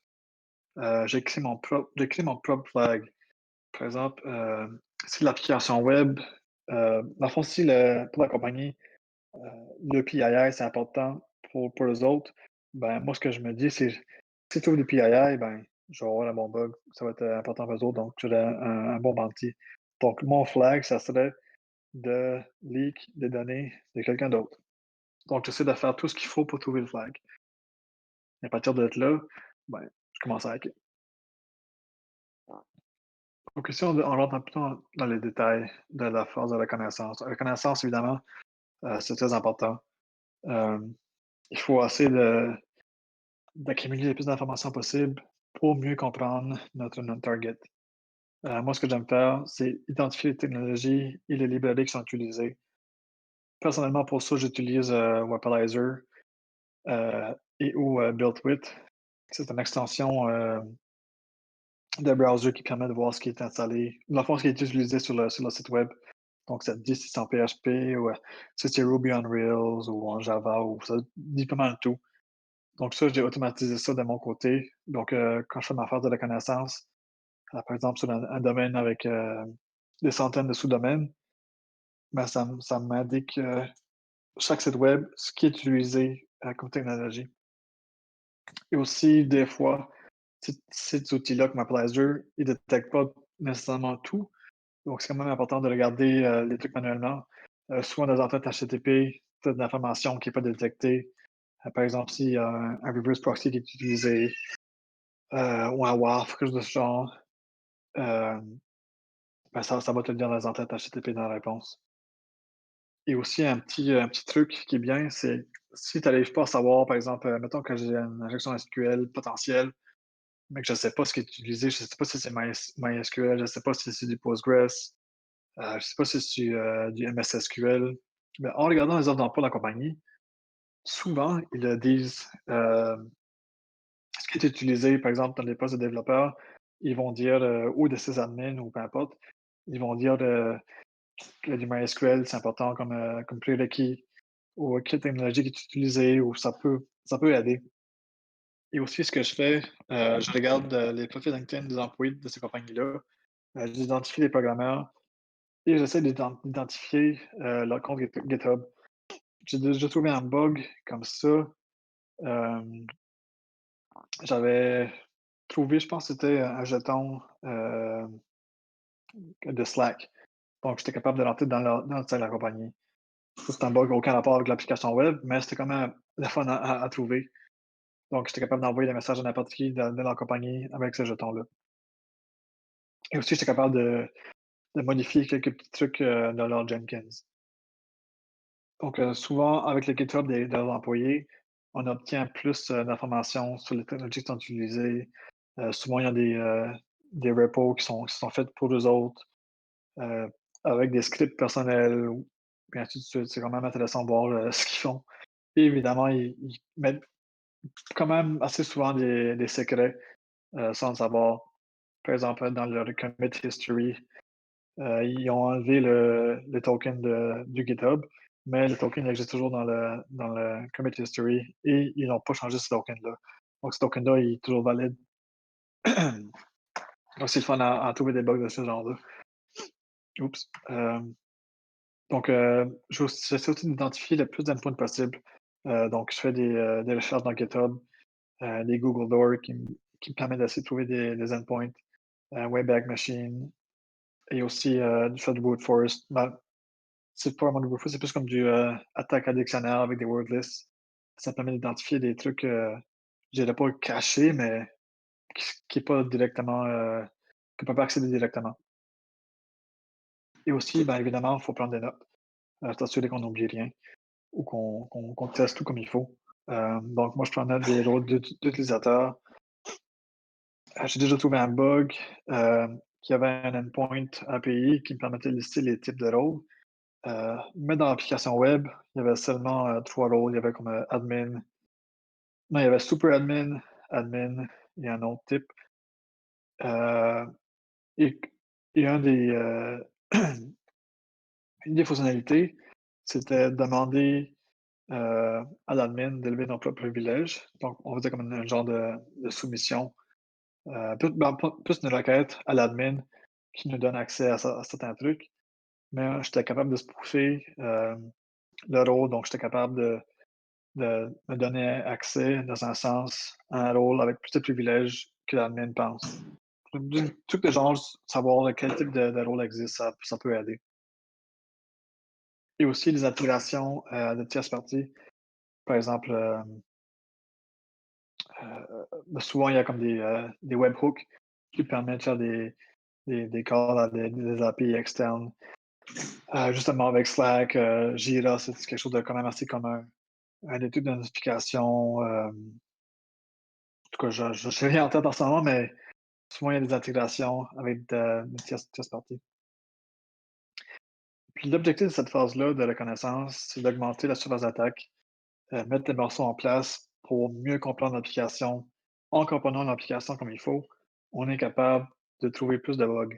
Donc c'est là que ça devient intéressant et pour moi, ce que je trouve, c'est que en faisant tout ça, ça m'aide, ça me donne un avantage sur les autres parce que les autres, ils prennent pas le temps de tout faire ça parce que les autres cherchent plus, les domaines qui sont, mettons cachés et moi, ce que je fais, je me concentre sur les domaines, les sous-domaines, par exemple, TPW qui sont normalement plus protégés, plus sécuritaires et plus difficiles parce que dans le fond, si c'est plus difficile, souvent c'est parce que c'est quand même utilisé comme produit. Donc la compagnie, en conséquence, elle paye plus pour ces produits-là parce que c'est plus important pour les autres. Donc comme j'ai dit, j'aime ça apprendre à utiliser l'application web comme un vrai utilisateur. Ça me permet d'apprendre comment l'application fonctionne. Ça me permet d'identifier le intended behavior, savoir qu'est-ce que c'est supposé faire, qu'est-ce que ce n'est pas supposé faire, comment les fonctionnalités interagissent entre eux autres. Par exemple, j'étais passé à un genre de bug là, un genre de fonctionnalité que j'avais trouvé récemment. C'était un file upload, heu, en tant qu'utilisateur, anonyme, pas anonyme, mais avec, read only et l'admin, il est capable de voir, mon file upload et évidemment, il y avait un XSS. Donc ça peut donc c'est le type de genre-là qu'on voit pas toujours comment ça se passe en arrière-plan, mais en testant tout comme il faut, on voit un peu quel feature interagit avec d'autres features. Donc ça permet de quand même d'identifier des bugs intéressants. Et aussi, il faut essayer de c'est plate, mais souvent les services payants, une fois qu'on paye, un service, ça nous donne une surface d'attaque encore plus grande, qui a souvent pas été testée parce que le monde ne prenne pas la peine de payer ce montant-là pour trouver des bugs. Heu, des fois, ça arrive que je paye puis je trouve absolument aucun bug. C'est plate, mais ça arrive. Mais souvent, vu que le monde ne prend pas la peine de payer, ce paywall-là, il y a souvent plus de bugs. Et avec tout ça, ben, il faut identifier des plans d'attaque, identifier quel type de bug on peut chercher. Par exemple, si l'application web est en Ruby on Rails, ben, par défaut, normalement, tu as une protection XSS et CSRF, donc ça vaut pas la peine de tester pour ça. Mais plutôt, il faut le tester pour des bugs de type IDOR, donc d'accéder à l'information, de d'autres utilisateurs ou essayer de les modifier, ainsi de suite. Donc chaque, framework a leur propre, mettons, pas leur propre vulnérabilité, mais sont connus pour être vulnérables à certains trucs. Donc il faut un peu se concentrer sur ça pour perdre le moins de temps perdre le non, excusez, perdre le moins de temps possible. Donc évidemment, avec tout ça, on peut créer sa propre méthodologie. Moi, j'ai la mienne, donc c'est un peu dans le sens, qu'est-ce que je fais étape par étape pour m'assurer de rien oublier. Des fois, quand j'oublie, je reviens à où j'étais, où je dans le fond, j'oublie je fais ce que j'étais supposé faire et mais je réalise que: «Hey, j'ai manqué quelque chose, il faudrait que je recommence cette partie-là». Donc c'est mieux de suivre sa méthodologie, s'assurer qu'on n'oublie rien, s'assurer qu'on teste le plus approfondément possible pour l'amélioration de trouver nos bugs. Il faut faire ce qui fonctionne bien pour soi. S'il y a quelque chose par exemple, s'il y a un outil que tu aimes le moins, mais qui fonctionne bien, hem, ben, techniquement, tu es pas obligé de l'utiliser si tu l'aimes pas. Par exemple, en brute force de dossier, hem, un qui est connu, un qui est populaire ces temps-ci, c'est, FOF ou FOF. Moi, personnellement, il marche vraiment bien, c'est rapide, mais je l'aime moins parce qu'il me donne pas des résultats autant précis que, par exemple, Dear Search. Pour moi, Dear Search est l'outil qui me fonctionne le mieux. Donc, même s'il n'est pas le plus populaire, c'est ce que j'aime le plus, donc j'utilise Dear Search à la place. Et évidemment, ben, il faut faire ce qu'on aime faire. Donc, si on n'aime pas ça, ben, on le fait juste pas. Pour l'évolution des bug bounty, juste une seconde,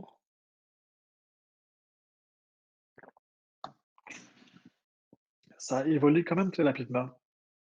Hem, je pense que si on prend l'exemple de HackerOne, Ça a commencé, je pense, en 2014-2015, je me souviens plus de la date exacte ou l'année exacte.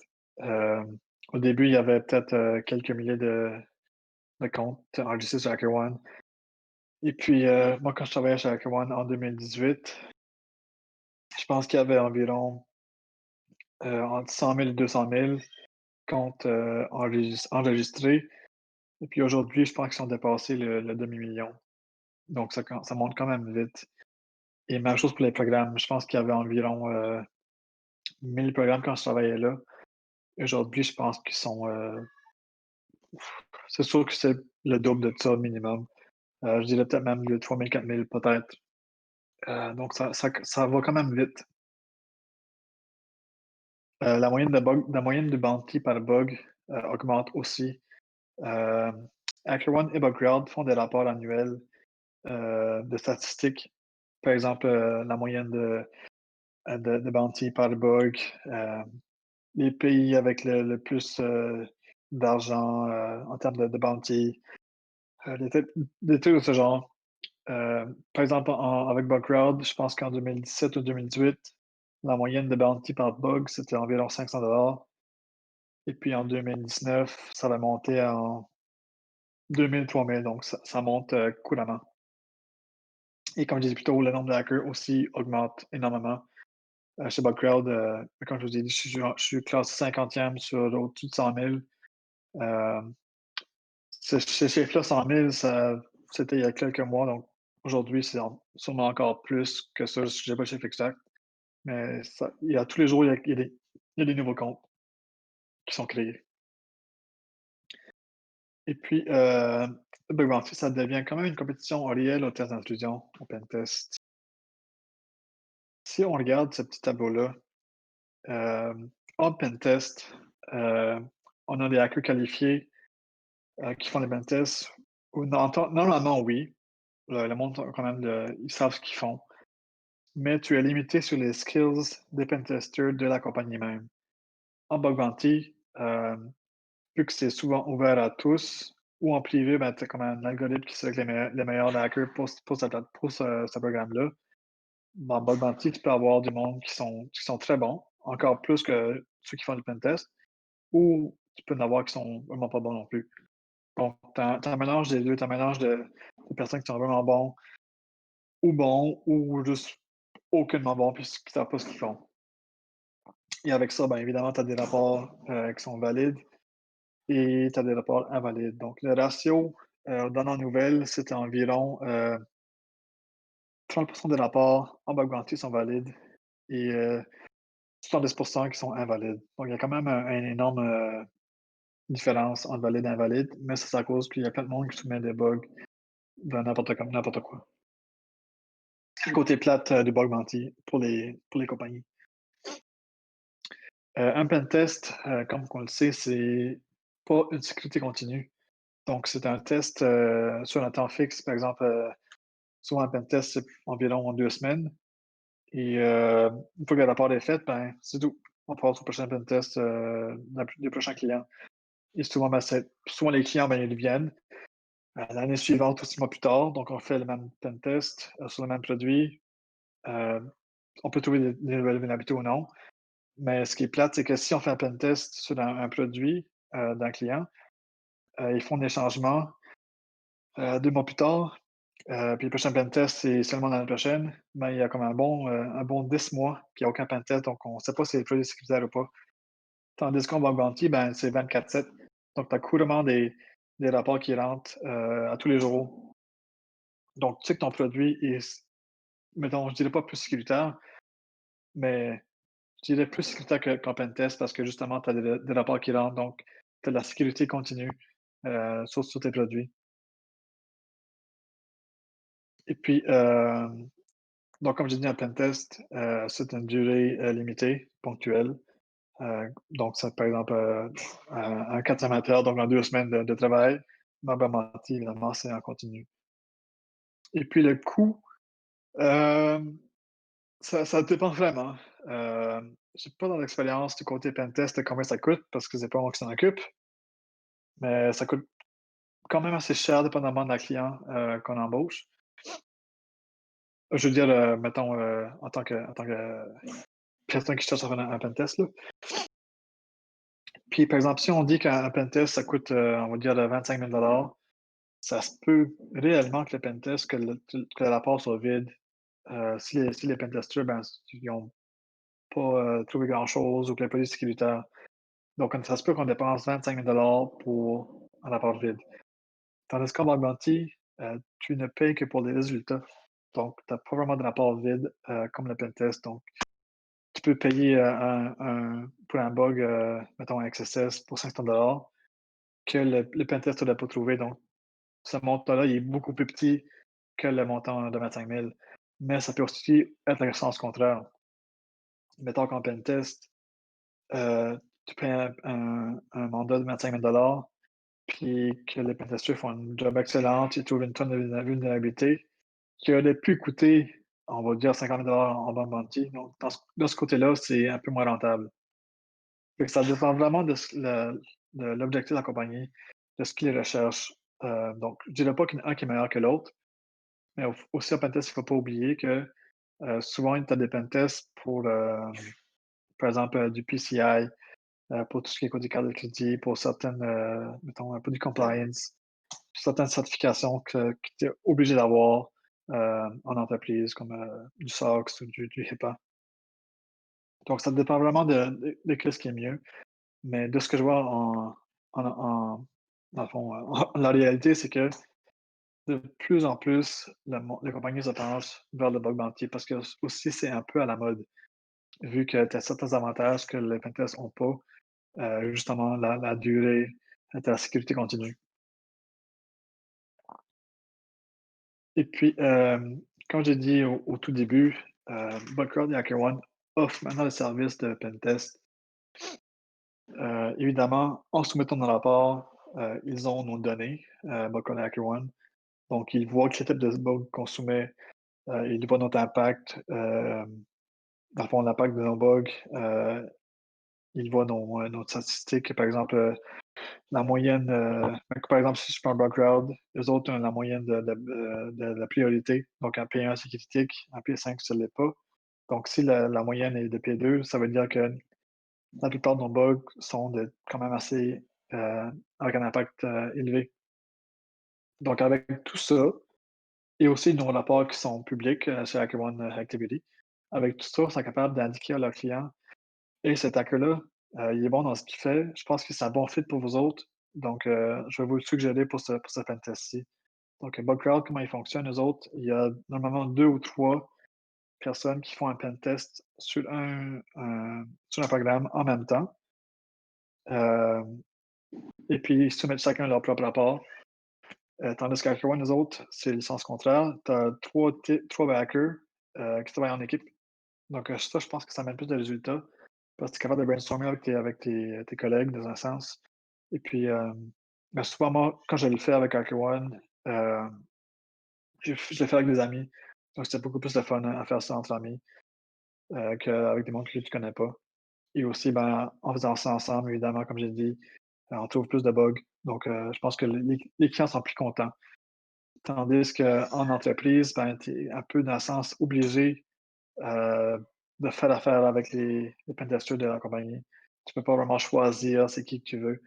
Mais avec ce que Bugcrowd et HackerOne ils offrent, tu as un peu une sélection. Bugcrowd, les autres, ils suggèrent du monde qui sont potentiellement bons qui sont un bon fit, mettons.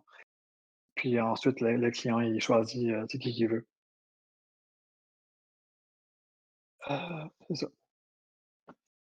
Et comme j'avais dit plus tôt, Bugcrowd et HackerOne offrent aussi, pas un offre, mais ils ont ce qu'on appelle des live hacking events. Ce que c'est ça, c'est dans le fond, ils invitent leurs meilleurs hackers, mettons les 20 ou 30 meilleurs sur la plateforme, pour participer à un événement, live sur place. Par exemple, en février, je suis allé à San Francisco pour, participer à un événement de hacking avec HackerOne et Bugcrowd, en fait. HackerOne, on avait hacké, c'était, Verizon Medias, qui est, l'équivalent de Yahoo. Et puis pour cet événement-là, c'était spécifiquement Yahoo Sports. Donc, tout ce qui a rapport avec Yahoo Sports, les fantasy, tous les trucs de ce genre-là, c'était une scope pour l'événement. Tandis que pour Bug Crowd, c'était Arlo, donc c'était tout ce qui est côté caméra de sécurité. Et puis ce qui est le fun dans ces voyages-là, c'est que dans Bug Crowd et HackerOne, ils payent tout. Donc ils payent le vol, l'hôtel, euh, le traiteur à l'hôtel qui est sur place. Dans le fond, l'événement se fait à une place différente que l'hôtel. Donc ils payent le traiteur à l'endroit que l'événement. Et ça dure 3-4 jours sur place. Et ils nous donnent accès au scope 2 semaines à l'avance. Donc, on a un bon 2 semaines pour se préparer. Eux, ils acquis 2 semaines de rapport avant l'événement même qui est sur place. Donc, avec ces voyages-là, on peut voyager. Ben, moi, je suis allé à Las Vegas, San Francisco, Los Angeles, Miami. Il y en a même eu à Montréal il y a quelques années avec Shopify. Je suis allé à Vancouver, à Buenos Aires en Argentine. Je suis allé 2 fois là-bas. C'est quand même intéressant. À Londres, Amsterdam, Singapour, Australie. Australie, je n'étais pas allé, mais parce que on était enceinte dans le temps. Et puis, mais c'est quand même une place que j'avais voulu aller, mais bon. Fait que ça permet de voyager un peu partout dans le monde. Tout ça, gratuitement, dans un sens. Nous, on avait juste à payer notre propre bouffe, les journées d'extra, mettons. Et c'est ça. Et puis, le scope, normalement, il est nouveau. Ça arrive qu'il ne l'est pas. Par exemple, Yahoo Sports, ça, c'était pas nouveau. Mais Arlo, à San Francisco, en février, c'était nouveau parce qu'on avait accès à une nouvelle caméra qu'ils n'avaient pas encore mis public. Et puis, on avait aussi accès à la sonnette sur la porte qui était pas encore qui était nouveau aussi pour eux autres. Donc, ça permettait d'acquérir quelque chose qui n'avait pas vraiment été testé de leur bord. Donc, c'est quand même le fun. Et ces événements-là aussi, il y a toujours des bonus et des prix. Les bonus, ça dépend vraiment. Par exemple, c'était un bonus qu'ils font souvent à HackerOne. C'est, ce que je peux donner comme exemple? Ouais, c'est ça. Mettons un bonus, c'est si les employés de la compagnie qui organise l'événement, par exemple Verizon ou Yahoo, s'ils voient qu'on est rendu quelque part dans le réseau, puis ils nous disent d'arrêter parce qu'on est rendu trop loin, ça, c'est l'équivalent d'un bonus parce qu'ils réalisent que hey, c'est grave ce qu'il a trouvé, on veut pas qu'il continue parce que sinon il va aller trop loin. Ah ben ça, c'est un bon bonus de 5 000 pardon. Et il y a aussi des prix à la fin de la compétition. Par exemple, celui qui a le plus d'argent a un prix. Celui qui trouve le bug le plus critique a un prix. En tout cas, il y a quelques prix. Et chaque prix a aussi un petit bonus qui vient avec. Donc, puis aussi avec tout ça, ben, tu as comme un leaderboard, donc tu vois à quelle place que tu es dans la compétition. C'est quand même le fun aussi à aller à ces événements-là. Et ça permet aussi de collaborer avec d'autres hackers. Donc, des hackers soit que tu connais ou que tu connais pas, tu peux faire d'autres amis. Donc, c'est le fun à savoir comment les autres fonctionnent et tout ça. Donc, c'est vraiment le fun. Et c'est rendu que c'est l'objectif de la grande majorité du monde qui font de l'augmenté, c'est d'aller à ces événements-là. Juste parce que c'est tellement exclusif. Par exemple, HackerOne, il invite entre 20 et 30 personnes à y aller. Euh, Quand ils ont au-dessus de 500 000 personnes qui sont sur la plateforme, donc le monde sont très jaloux de ceux qui vont là. Ben, justement parce que tout est gratuit, puis c'est alcool à volonté, c'est vraiment le fun, là. Puis ben, avec les réseaux sociaux et la publicité, le marketing et tout ça, c'est partout sur Twitter et leur site web, leur plateforme. Donc le monde voit ce qui se passe et sont très curieux de ça. Puis le monde, c'est vraiment, il y en a qui disent vraiment que c'est leur rêve de se rendre là. Donc c'est rendu la gloire de ce que les hackers de Bug Bounty veulent faire. Donc c'est ça pour moi.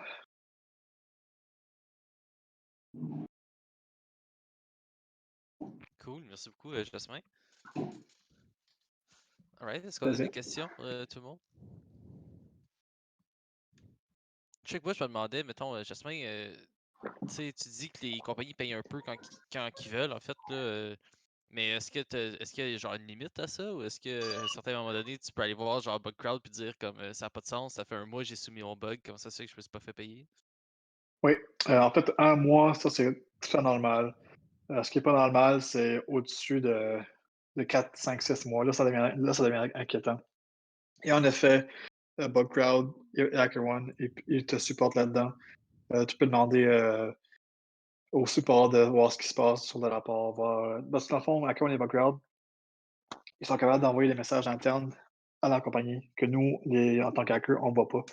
Donc, il y a une discussion interne qui se passe qu'on ne voit pas. Et souvent, vu que c'est comme c'est pas transparent, on ne voit pas ce qui se passe, on ne sait pas. Non, c'est exactement, on ne sait pas ce qui se passe. Puis HackerOne, c'est capable de nous dire hey, cette compagnie-là, ils ne t'ont pas oublié, c'est juste qu'ils ont mis à régler le problème ou peu importe la raison. J'ai mon plus longue période de sans nouvelles dans la compagnie. Je pense que c'était environ un an. Euh, C'était le département de la défense. Mes autres sont vraiment débordés. C'est affreux. Euh, mais c'est quand même assez rare que ça arrive. Puis ce qui est le plus grave, c'est quand une compagnie, euh, il leur reste des rapports à payer, puis ils décident de lâcher HackerOne.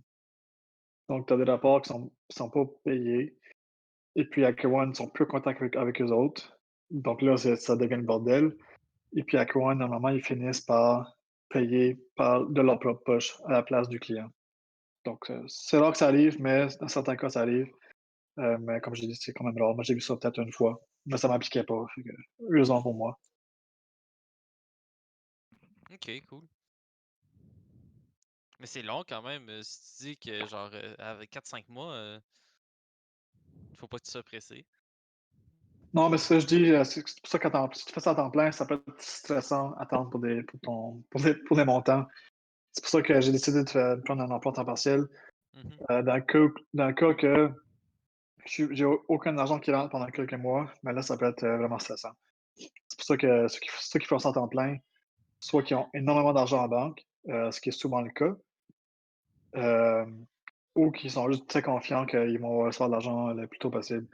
Mais ce qui est bien aussi que de Hacker et Backrod, c'est qu'avec les pentests, ils te payent tout de suite après. Donc, si mettons, je dis Backrod ou HackerOne, je fais un pentest ce mois-ci, ben, ils me prendraient, dépendamment de certains cas. Puis j'aurais un argent garanti qui rentre bientôt. Donc, c'est un peu.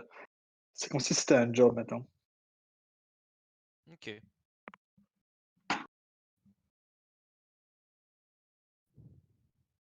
Bon, Est-ce qu'il y en a qui ont des questions? C'est un peu des questions techniques. Je suis transparent, fait que même si tu voulais savoir combien j'ai fait sur quelques bugs, ça me dérange vraiment pas. Ça peut être C'était quoi, vraiment mettons, n'importe quoi. ton top 3 mettons, là, de ce que t'as fait? Mon top 1, c'était 16 400 pour un bug que tu trouves en Argentine.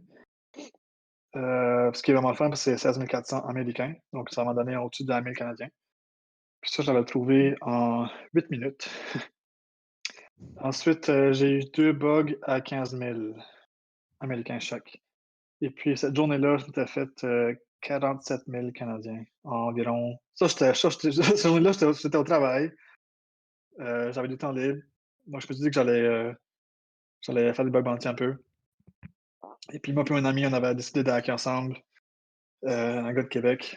Puis, cette journée-là, en 6 heures de bug bounty, on s'est fait 90 000 à deux, Canadiens. Donc, ouais, c'était une belle journée. Fait que c'est ça mes max.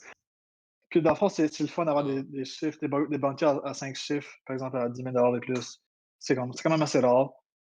ouais, Donc, j'imagine. avoir ça, c'est le fun, là. Ouais, parce que c'est-tu, toi, mettons, là, mettons que tu fais, je sais pas, 100 000 par année, ça va-tu être genre 4-5 gros puis une coupe de petits, ou est-ce que c'est beaucoup de genre 1000$ un peu partout? Puis après ça, Ça, une dé- fois de temps en temps ça un gros. dépend le type de bug que tu recherches. Euh, mais par exemple, en faisant ça dans mes temps libres, en 2019, je pense que j'ai eu environ trois bugs, peut-être quatre, je me souviens pas. Ouais, je pense quatre. Quatre bugs, excusez, à 5 chiffres et plus, donc 10 000 et plus. Et puis le reste, ça varie, je dirais, euh, entre 1000 et 2000. Évidemment, il y en a aussi qui sont beaucoup moins que ça. Par exemple, j'en ai eu à 100 pièces, 200 pièces. Mais ça se permet quand même, parce que c'est quand même de l'argent d'extra que j'ai pas besoin. C'est juste, en tout Ouais, cas, ouais, ouais. cool. Je sais pas si tu vois le channel de questions, là. Ouais.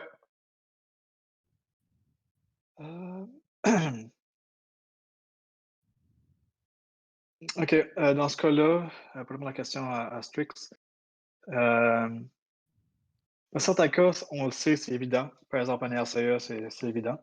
L'injection SQL aussi, XSS, c'est toujours évident. Mais dans certains cas, que c'est comme, mettons, un bug de plus de business logic, souvent, on le cite pas tout le temps.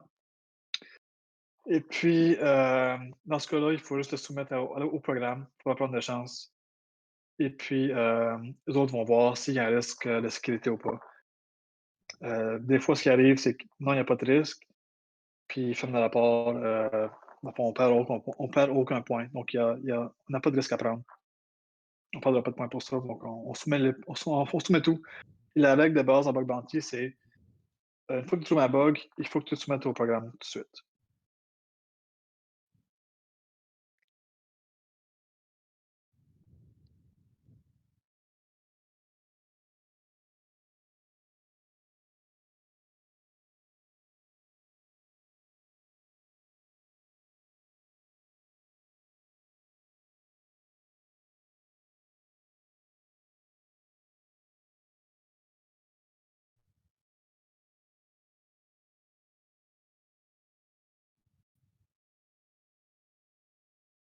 Le bug, ça ne fait pas disclose tant qu'il n'est pas réglé. En fait, sur le Bugcrowd et HackerOne, un bug ne peut être disclosed tant qu'il est réglé. Ah, puis je pense qu'ils doivent attendre 30 jours que le rapport est fermé. Donc, si je soumets un rapport aujourd'hui, il close demain, ben, il faudrait qu'il attende 30 jours avant de le publier. Donc, il pourrait juste le publier le 26 novembre. Le 27 novembre, mettons. OK. Je vais ouvrir les micros à tout le monde, ça va être plus simple pour les questions, là. Mhm.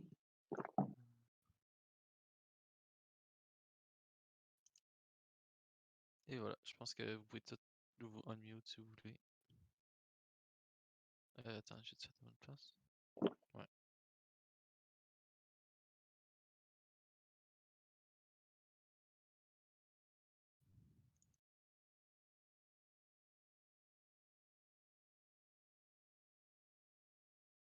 Allô? Est-ce qu'on m'entend? Oui, Ouais, t'entends? OK, ben, premièrement, merci pour la présentation, c'était vraiment cool. ça fait Euh, plaisir. J'avais une autre question, c'était, tu sais, pour le processus d'automatisation puis tout, ça a l'air super intéressant, mais je Oui, sais pas trop comment procéder. Genre, comment est-ce qu'on fait pour, tu sais, comme le gars qui a fait le number one sur toutes les plateformes, oui. ben, lui, ça a l'air super cool qu'est-ce qu'il a fait, mais je sais pas qu'est-ce que je suis supposé faire pour arriver à ça. Je sais que c'est un peu far-fetched, genre c'est un peu trop loin là, pour l'instant, mais tu sais, si je veux commencer là avec des trucs de même, je fais quoi? Ben, par exemple, moi, ce que je fais, ben, en fait, lui, ce qu'il fait, c'est qu'il cherche les bugs au large, donc en quantité. Fait qu'il fait du scan de sous-domaines, donc il essaie d'identifier le plus de sous-domaines possible. Une fois qu'il a identifié les sous-domaines, il identifie les endpoints, par exemple, il fait du brute force de dossiers de fichiers. Et il fait aussi, il vérifie les sous-domaines s'ils sont vulnérables au sous-domaine takeover.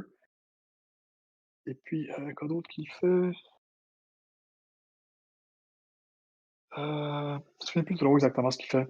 Ah oui, des screenshots de chaque site web. Ça, c'est quand même intéressant aussi. Ça permet de voir de quoi le site web a l'air. Ça permet de voir si le site web a l'air vieux.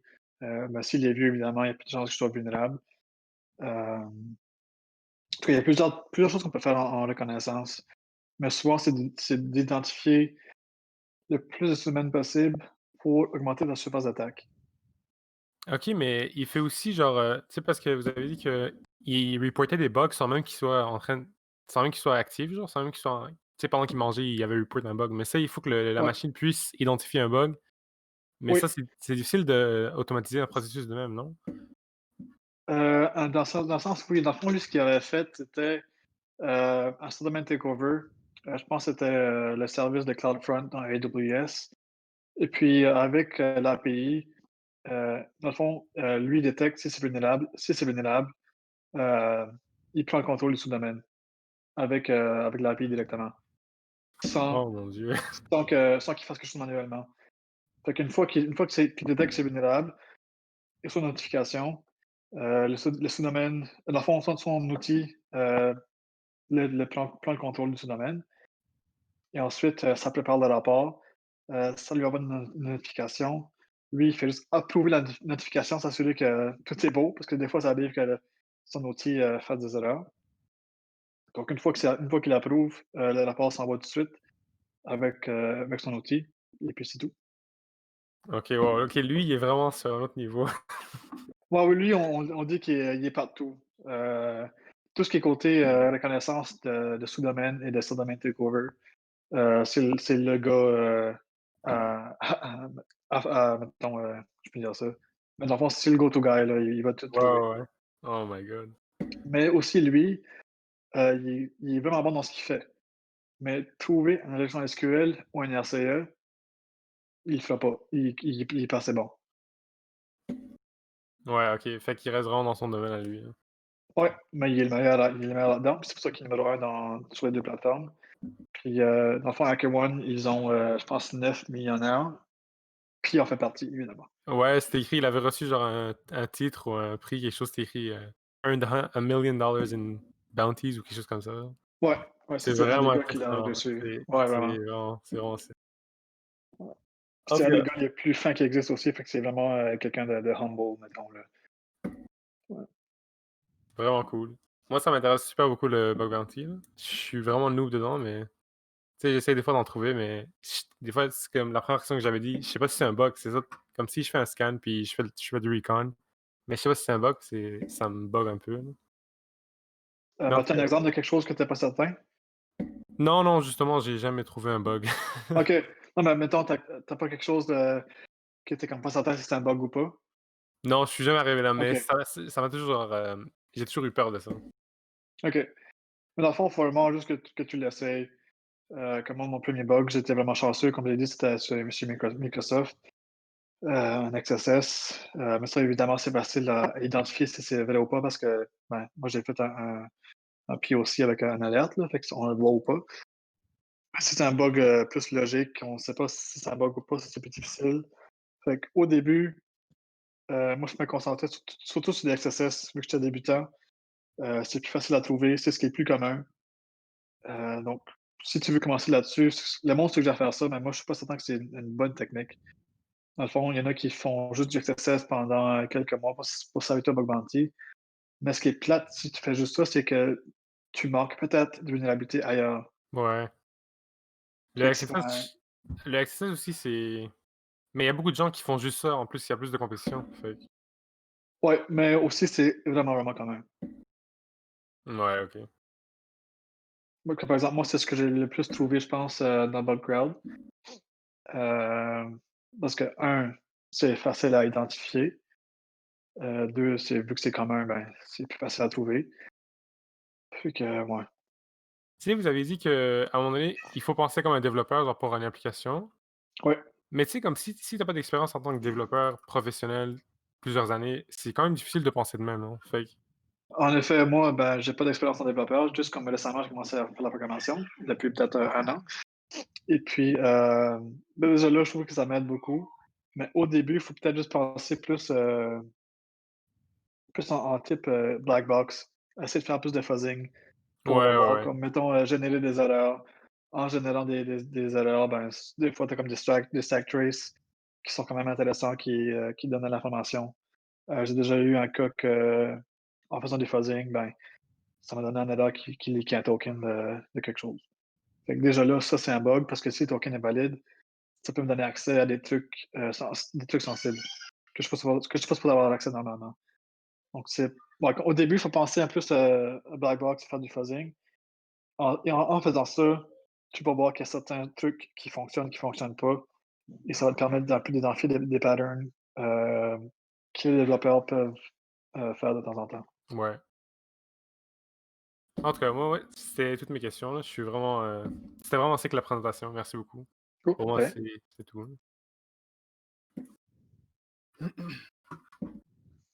Alright, est-ce qu'on a d'autres personnes qui auraient des questions? Ou sinon, ben, ça fait déjà 2 heures. Merci beaucoup, Jasmin, pour ton temps. Ça fait plaisir. Si jamais vous avez des questions, je suis sur LinkedIn et Twitter, donc n'hésitez pas à me contacter là-dessus. Merci beaucoup. Merci. C'était vraiment fun. Ouais. De rien. À la prochaine. Alright. Merci Salut. beaucoup, Jasmin. Salut. Bonne soirée. Bye bye. Toi aussi.